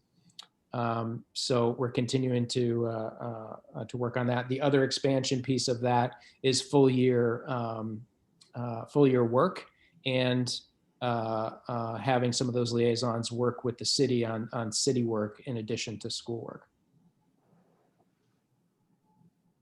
So those are kind of the areas that we have heard, and that also that we've been working on, that we wanted to kind of put into the mix for you to think about with all the other complicated inputs that we've already talked about. Nicole, did you want to add anything to that? No, I think that on the staffing pieces are really about sort of we need a long-term plan to bring more positions into the operating budget. And so that's part of as we think about new investments, we need to balance that against what we know we need to do operationally that will have an effect on the budget over the next, I'd love a 2 to 5 year plan so that we're not in a position where like, oh, we're going to have to either cut these positions and lose these supports or have a significant spike. So that's.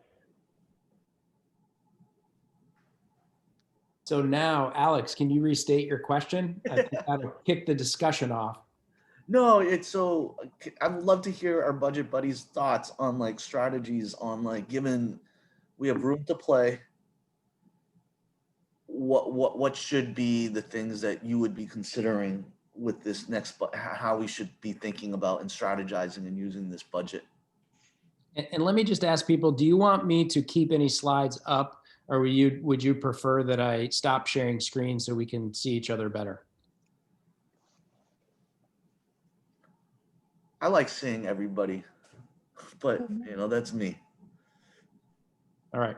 I can always go back to it.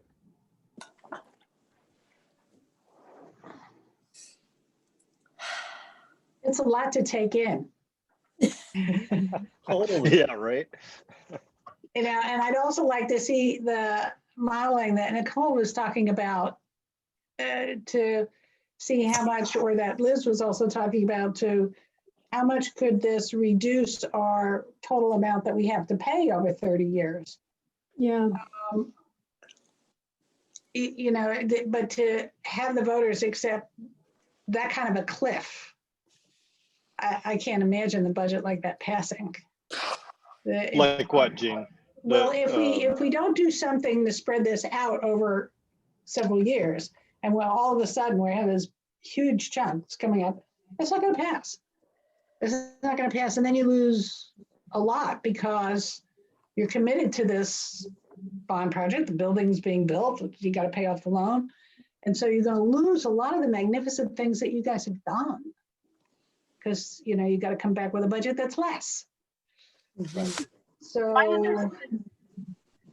that's my feeling for practicalities. Is I like the idea of spreading it out. Me too.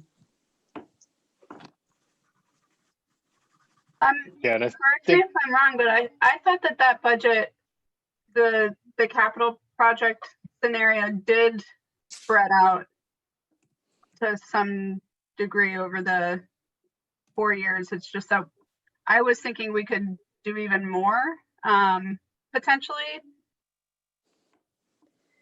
Is that not more right? skewing out.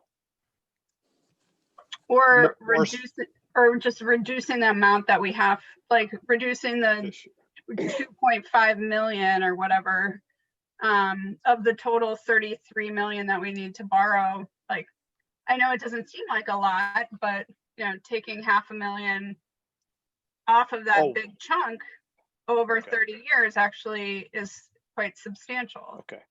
So your comment is paying the principal down. Yeah. Up front or earlier. Okay. Right. So that's what I meant about seeing the modeling, seeing what that would look like, and compare the, because we don't know.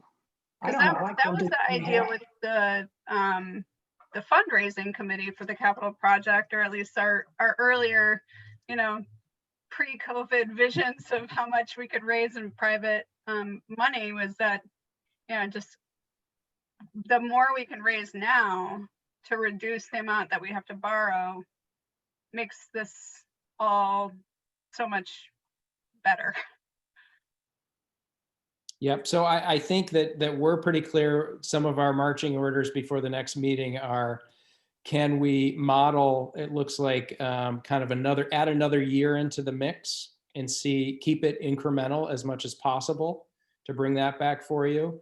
And then also we've already requested, as Nicole said, from USDA to model, I think we said 56.8 million and then 500,000 increments from there or something.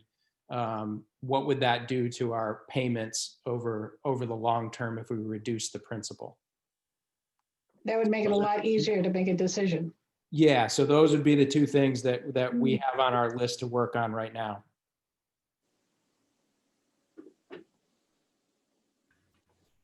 I had just input on your very last page, and I know this is kind of bouncing around, but for the anti-racism work, for all the work that we're doing up front with the investigations, the relatively short-term work that's being done, some of this obviously is going to carry, and some of it is going to end up in staffing.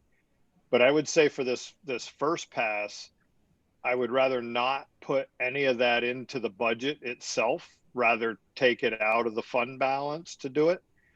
Because once you put it into the budget, it doesn't ever come out.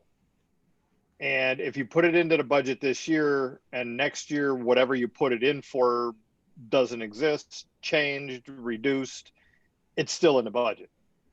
If we do this first year and getting all of the work done out of the fund balance, then we can better determine if it's a long-term position that we're going to put in, as Sean mentioned, ethnic studies coordinator or whatever that's going to be in the budget for a longer period of time, then yeah, I would say that we'd want to put that in. But I think up front, we want to pay for that work, whatever we're going to do out of a fund balance, and pay it right up front. So that would be my recommendation on that piece. Can I ask a clarifying question? My understanding was not that there's like a separate budget for what we use the fund balance for, but that that's how much is different.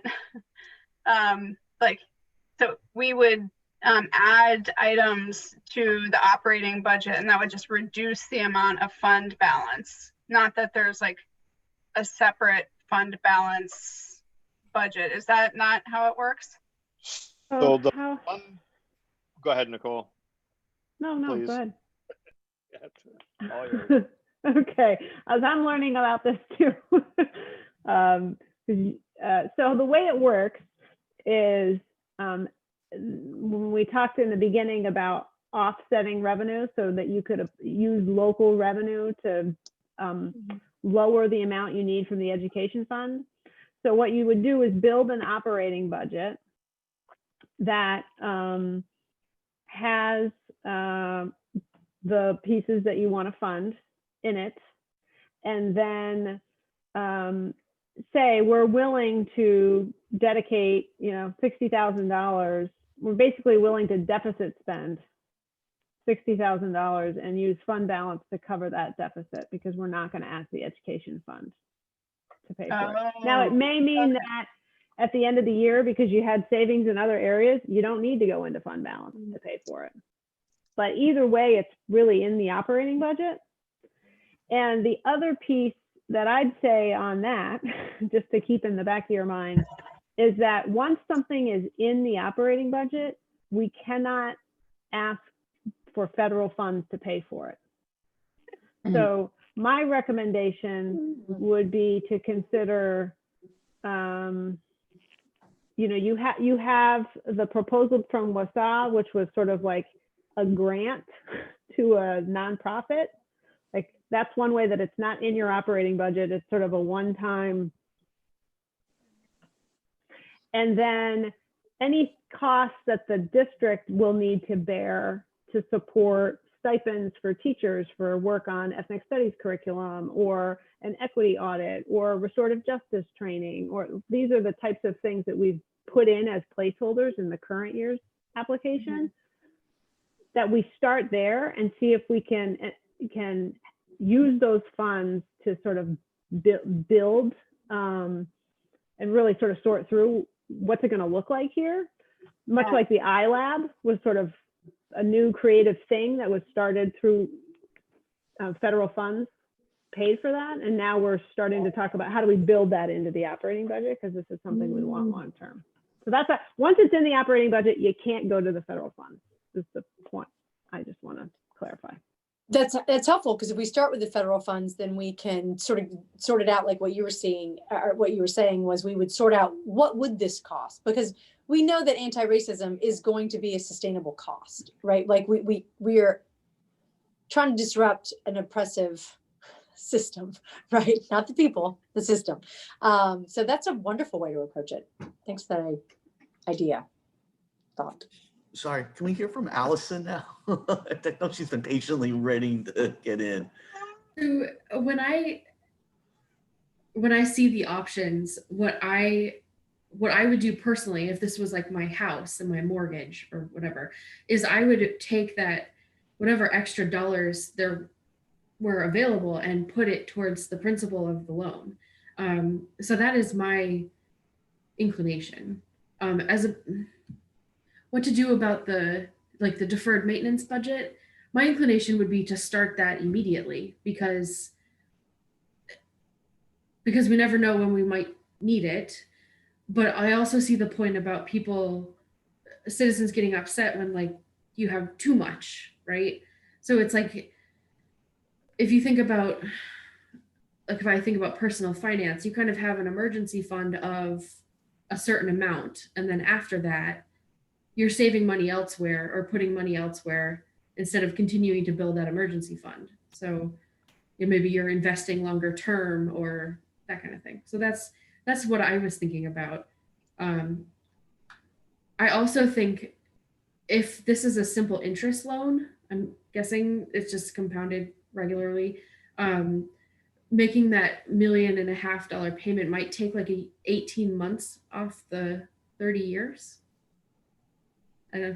No? No, so it's a 30-year term, but the total amount, and it's a locked rate, 2.25%. So it would just lower the overall borrowing amount. Okay, so it would lower the payment as opposed to the term. Okay. Okay.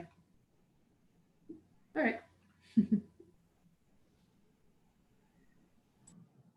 I have like similar inclinations. I do want to also just echo Tori's comment about the anti-racism work not being a one-shot deal, and if it's a practical matter of keeping anti-racism work funded for this year, largely in this fund balance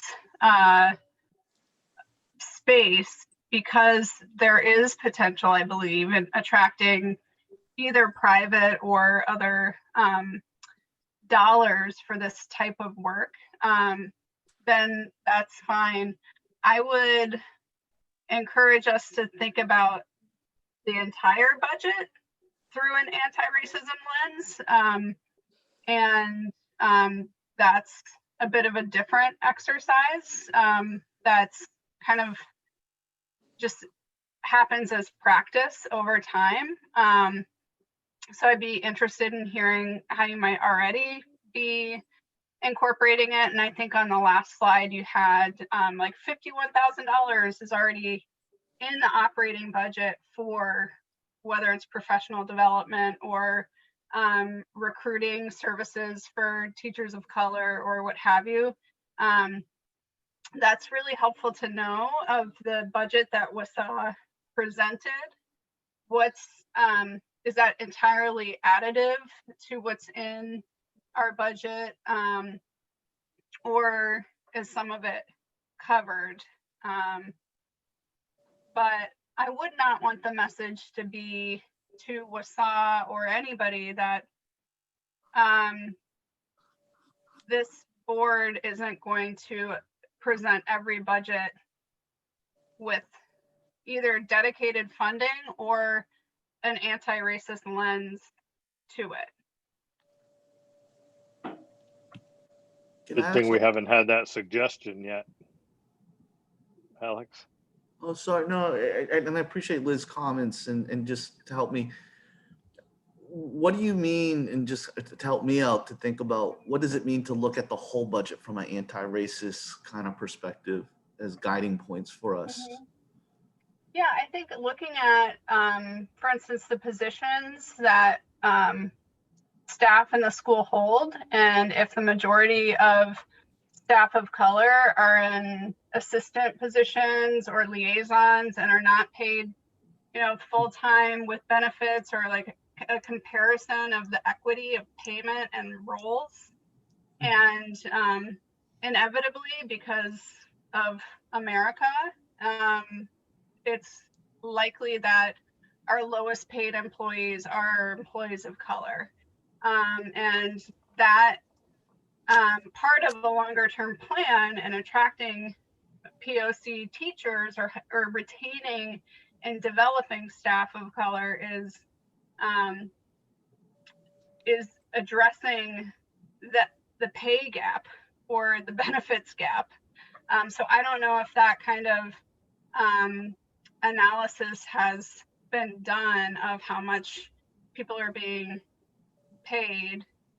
I also, like, with a totally other hat, like, I don't know how you operationalize some of what WSA is talking about doing from just like an HR standpoint, like paying people to come to meetings. Like, how do you decide? What if people don't want to be paid? Like, what if I want to go and I don't want you to use your budget for me? Like, I'm sure there's a lot of messy stuff that they're grappling with. If we say we're going to make a $50,000 grant for the work that I very much think we should be investing in, are we setting that whole process, like, are we just like brushing our hands of whatever responsibility there is for how that money is spent?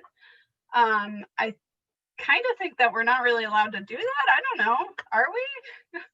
I could see there being some real problems with like accountability to the community around that. So if that's the easiest way to do it and just say, good luck,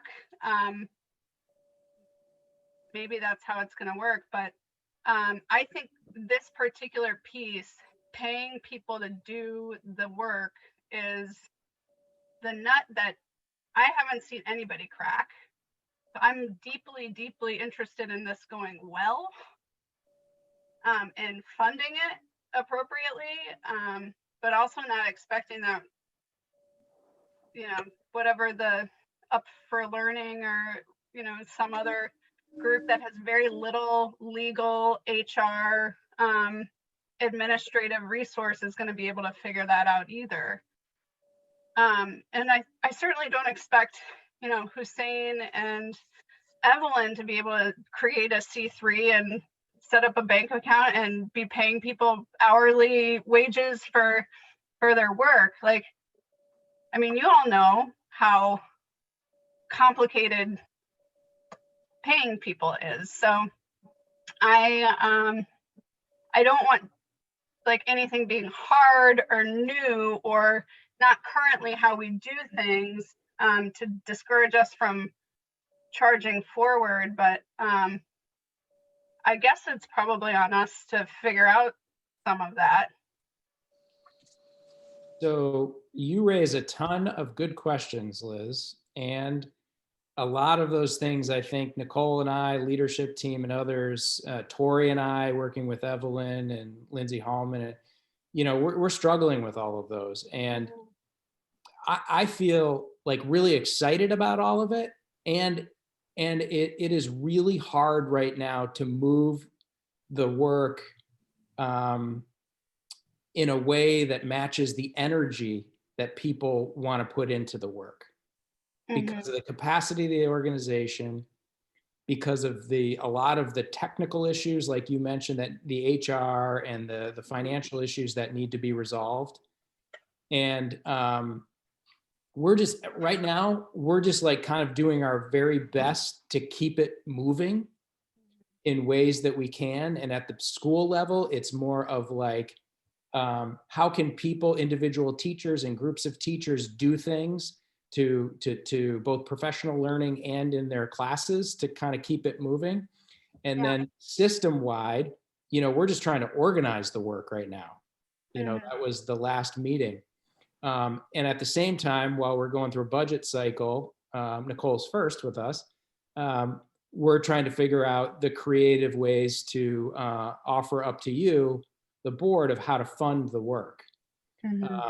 And so it is complicated, but I will tell you, it's at the point now where I am trying to manage other people's energy within the organization so they do not run themselves into the ground. And so it's gotten to this level that it's difficult for me because I like to be in that vision space all the time. And I like to be helping people to think about the future and be creative and innovative. And there's not a lot of capacity for that right now.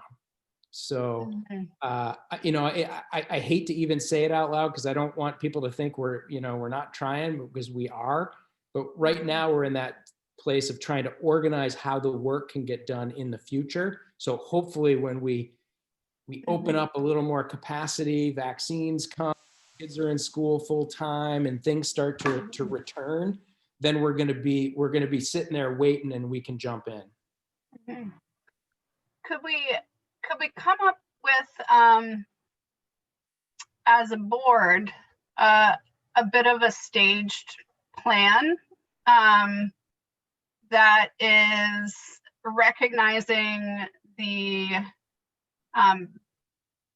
very challenging place that so many staff are in, where we say we will fully fund or commit to the $70,000 WSA budget. We pledge that with the understanding that that might not all be spent yet. If some of the details on how to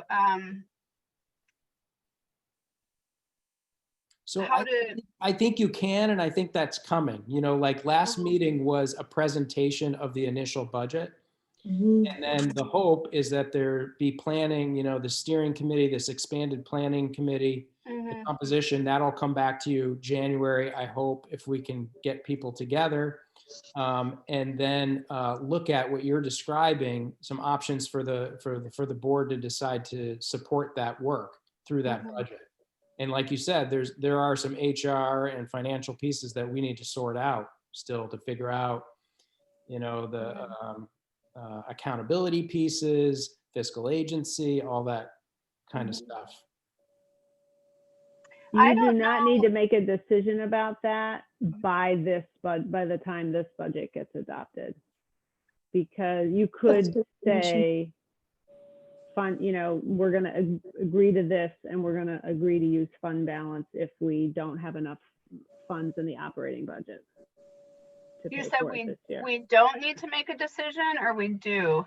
Sorry. You do not, because well, unless you want to build it into the operating budget. You do not need to make a decision about fund balance before this budget is complete. And you should know, just to circle back on a comment you made earlier, that $53,000 in investment is in the federal budget, the federal grants. It's not in this operating budget. But we wanted to put some placeholders in there to ensure, number one, these investments will be approved, as you can use these funds for these investments, so we know that sooner than later. But also, so that those funds are sort of earmarked moving forward into next year as a pool of funds that we have dedicated to support the internal organizational work. But that would be different from the WSA So is budget request. Is the like restorative justice training for staff or other diversity, equity, inclusion training for current staff already in the operating budget? Like there's work happening? Correct. Yeah, okay. Correct. And actually that's being funded by multiple sources too, right? Because we have a grant with Spectrum that we're working on. We have some of those professional development funds come out of federal, and some of them are in operating. I'm gonna have to go, guys. Thank you. Thanks, Gene. Bye. Thank you, Jean. So what I'm taking away from that conversation is we do not have to make any decisions for FY22 to put an item in the budget to fund the anti-racism work. Correct. Okay. But we do need to make a decision about whether or not to renew the contract for the SRO by February, and that position is in the operating budget that we have.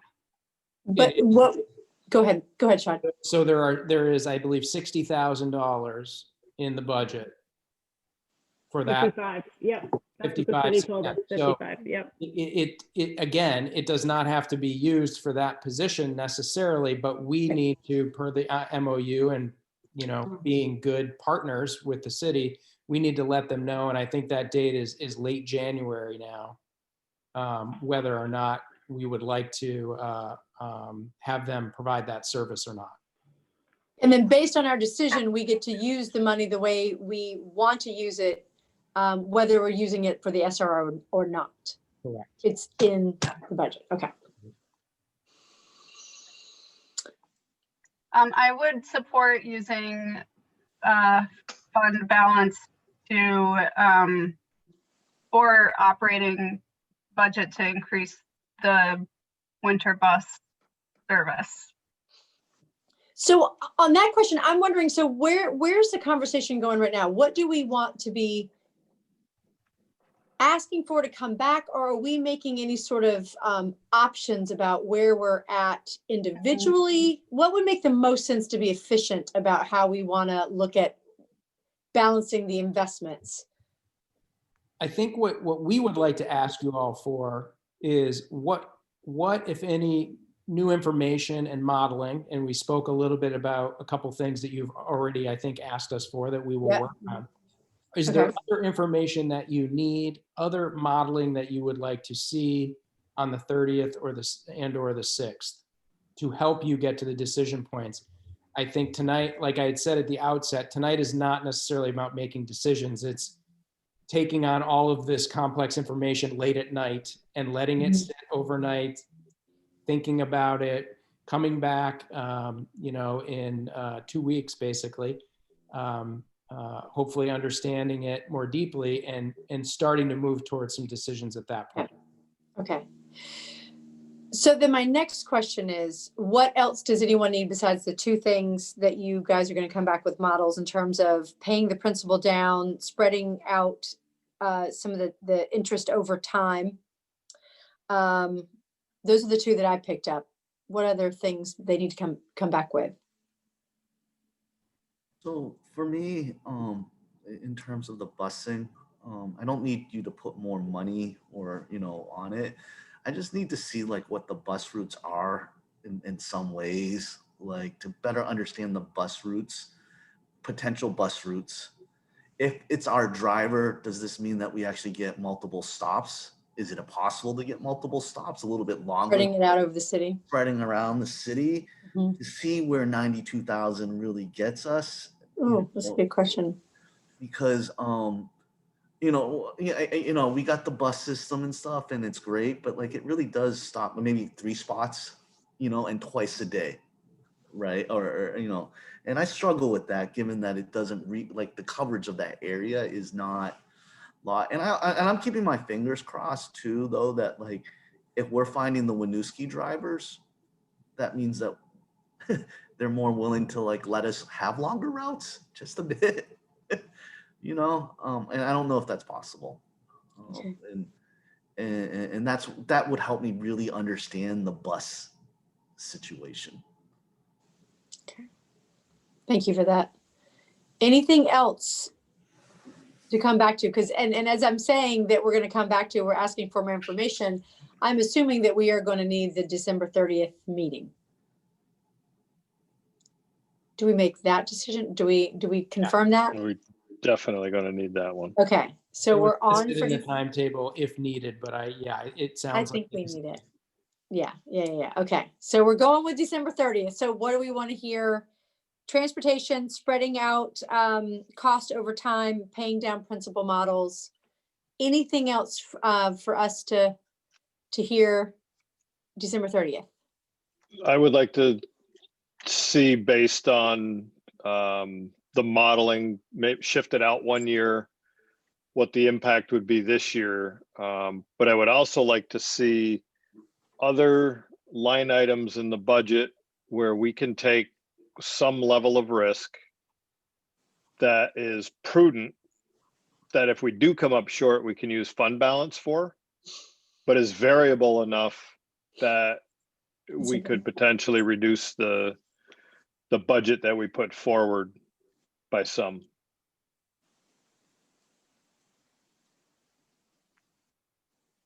And I'm going on a thought that we've had these positive fund balances at the end of the year for the past few years. You guys have been extremely diligent about spending the money, and that's a good thing. But as we go forward here, I just want to make sure that we've squeezed out, what we can, that the taxpayers don't necessarily need to be paying for. I'm just real sensitive right at this point to making sure that we pass these budgets. This year is going to suck, no doubt about it, just because of everything else we got going on. And I think we've got to be, I don't think we can go forward with north of 12% increase. Even getting, when you get over 10, you're even getting to the point where we're running a huge risk of, and again, we're straddled this year with a lot of things that are out of our control.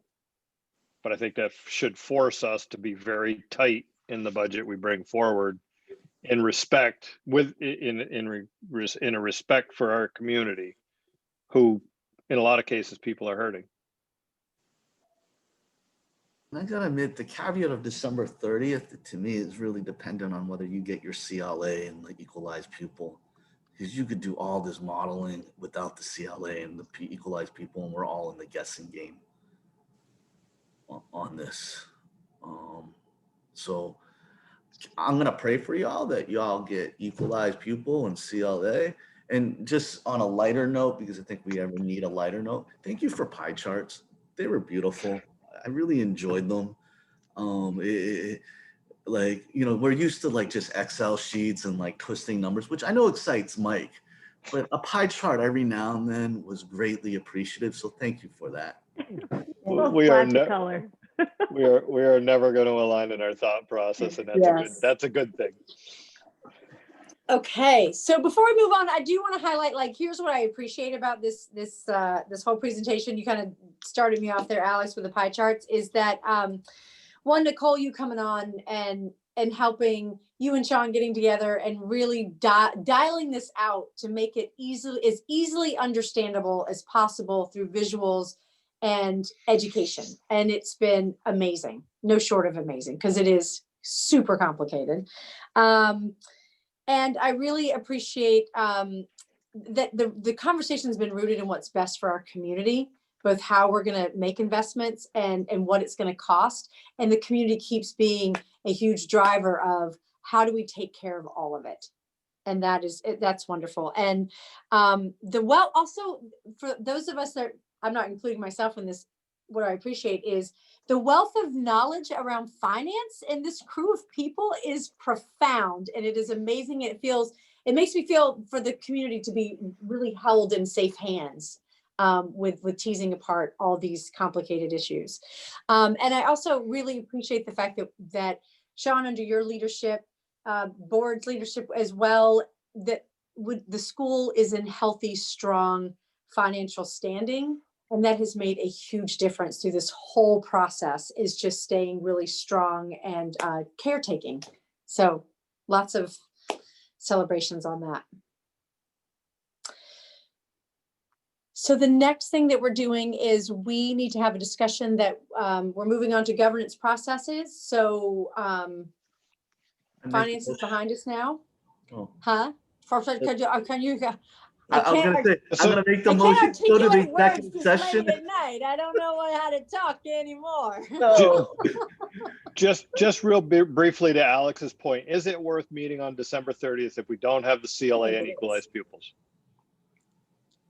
Do we have enough information to take another step forward that'll shorten up January 6th, if nothing else? Or is it worth just, if we don't have that detail to finalize anything, waiting until the 6th? Which, by the way, we still may not have it, but we've got to have this stuff to the printer by what, the 20 something of January? Yeah, 20 something, early 20 something of January. to So, stay on our timeline. and we got to get everything ready. So January 6th is about the end point to put the stake in the heart of this thing. I want to make sure that we at least leave ourselves enough time for the last minute redo if we need it. So I mean, my opinion would be you certainly could bypass the 30th, and I think we would have CLA by the 6th. I'm not sure that we would still have a clear equalized pupil number by that point. I think the meeting would probably, it would be a longer meeting because we'll have all this modeling stuff that we could get it out to you ahead of time prior to that, so you'd have more time to digest it. So maybe we could be more efficient on the 6th. Or you meet on the 30th and take in the information, and then you got, a week between it to come back and be ready to make decisions. I think it just depends on what you all think as a board is going to work best for you. But I think you could do it either way.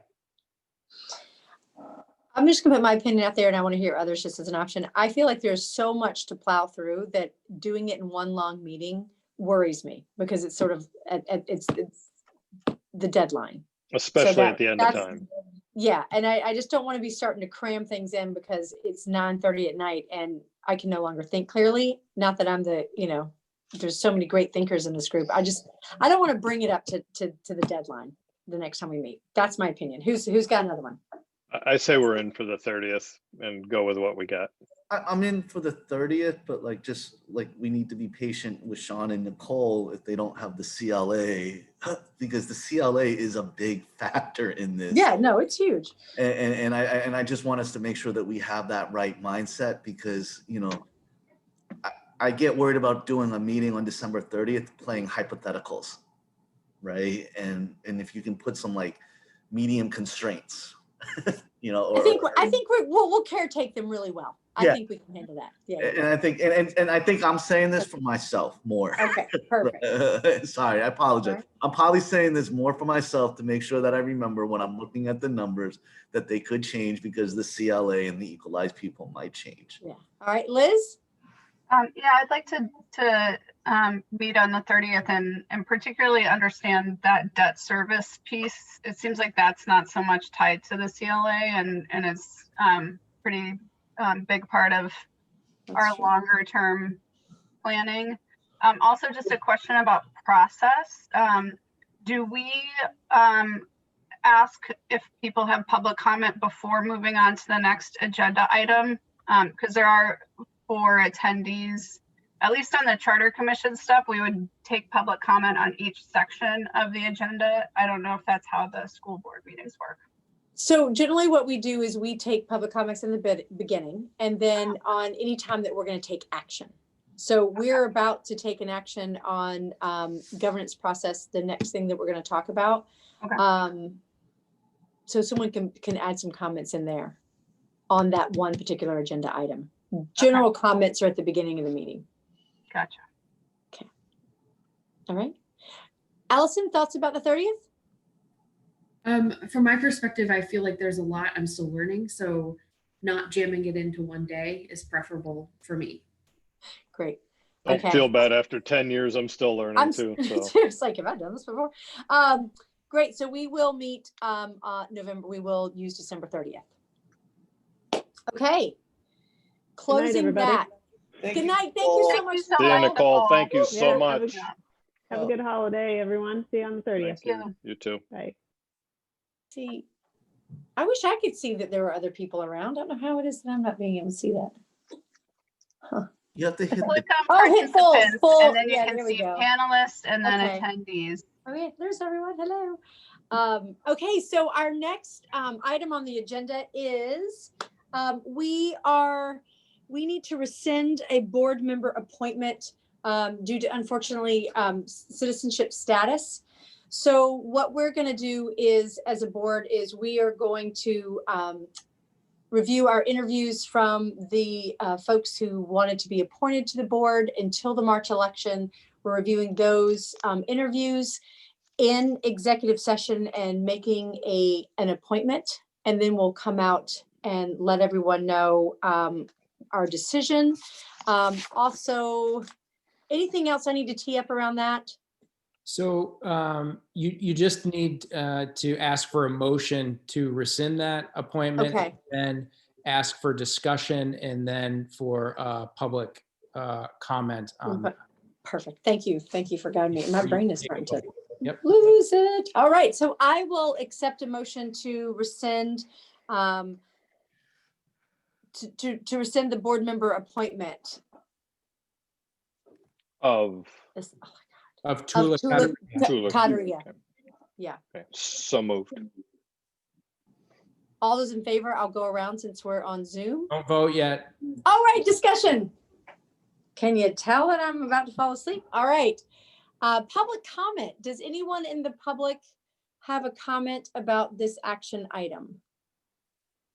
If they want to just raise their hand, use the raise hand function, and then we can move them into a panelist so that they can make their comment. Okay. And we'll give it a minute or so. I'm looking Okay. to see if anybody.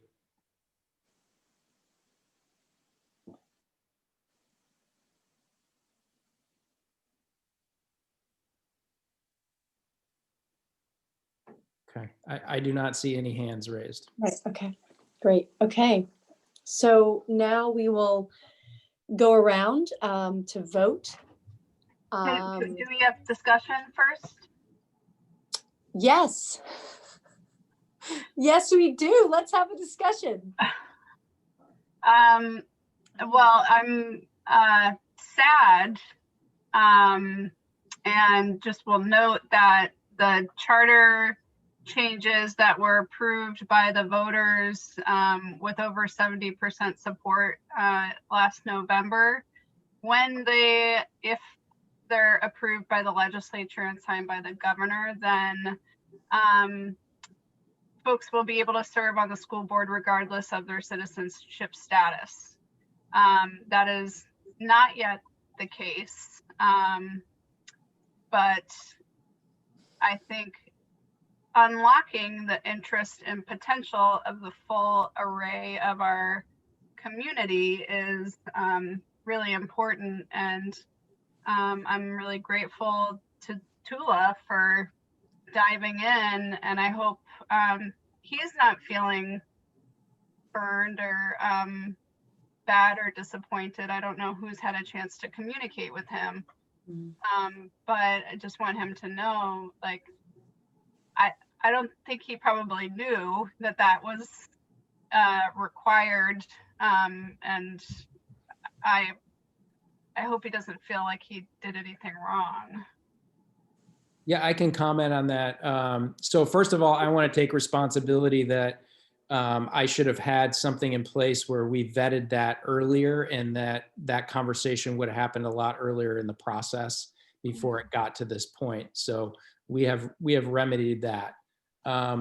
So I did have a really good conversation, and utilizing Tula Narula, our Nepali Bhutanese interpreter with Tula. He was very gracious. He said that the process was very complicated to him and it was fairly confusing, but he appreciated how everybody treated him and was respectful, and that he really appreciates the school and being in Winooski, and hopes to stay involved in whatever way that he can.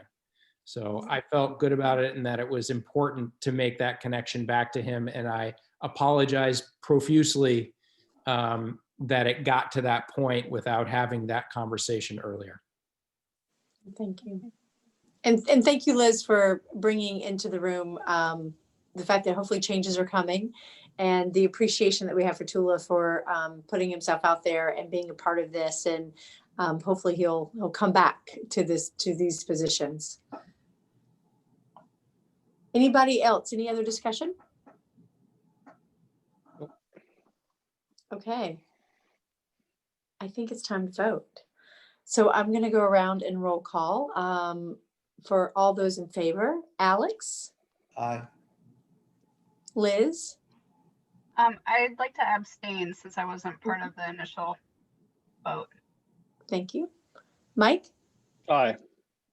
and me, aye. And that's all of us. The motion passes. We will rescind the member appointment. And we will go into executive session. I'll need to entertain a motion to go into executive session for the two items we're going to discuss, which is appointment of a board member and labor negotiations. So I'll accept. To move to executive session to discuss board member nominations and labor negotiations. Great. All right, all those in favor. Liz, Aye. Mike, Aye.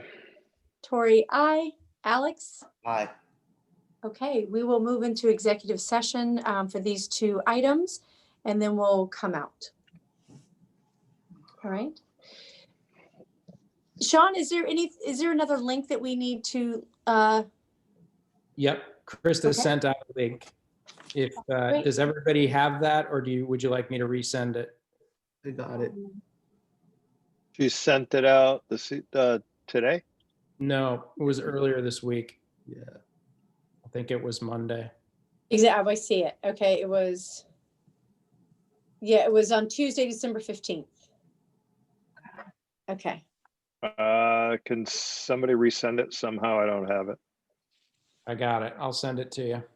Anybody else? need it? Hang on. Sean, I got it from you. Yes. Okay. Yeah, Oh, I yeah, got it it is from you. fun, I yeah. got it. I got it. Okay. Sorry. Still getting my. You got to exit this meeting first before you go into. Oh, okay. Sorry.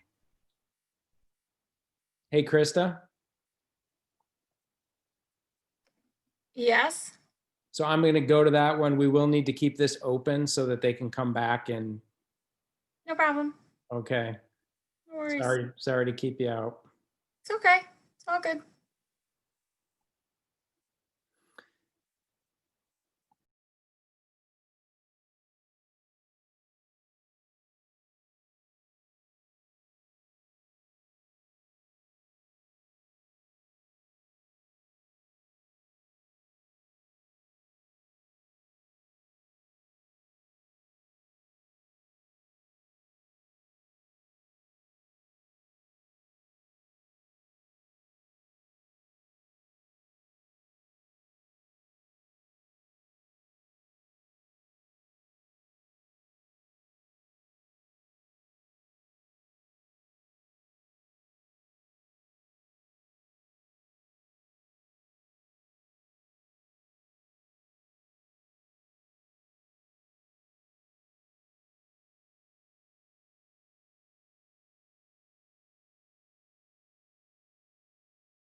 Hey,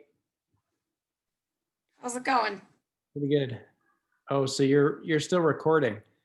I thought I paused it when I left. I tried pausing it too, and it wouldn't let me. Oh, now it won't let me because I think I'm, I Here. think,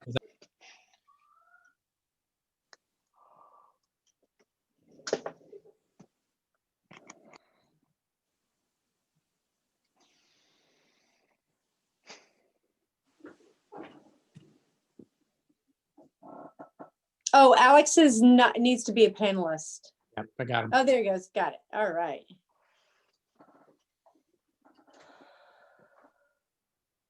You do still have one attendee, so Yes. before taking action, you,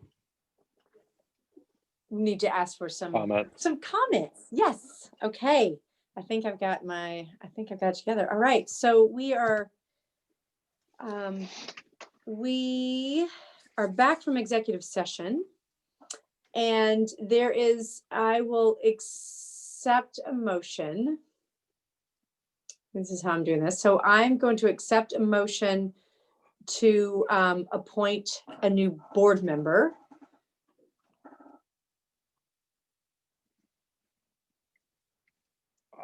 Is this, and again, point of All of a process, sudden, it's like a nomination. and go ahead. Do you have one in your Like head? Is this like a nomination piece? Is that what we do here? Yes. Okay. I would, you're just making a motion to appoint a specific person as a new board member. okay. I would move that we appoint Stephen Berbecco as the interim board member to fill the 5th seat through March. March. Okay. Motion is on the table. Board discussion. Seeing none, public comment. Kayla, if you're there, if you have something to say, you can use the raise hand button, please.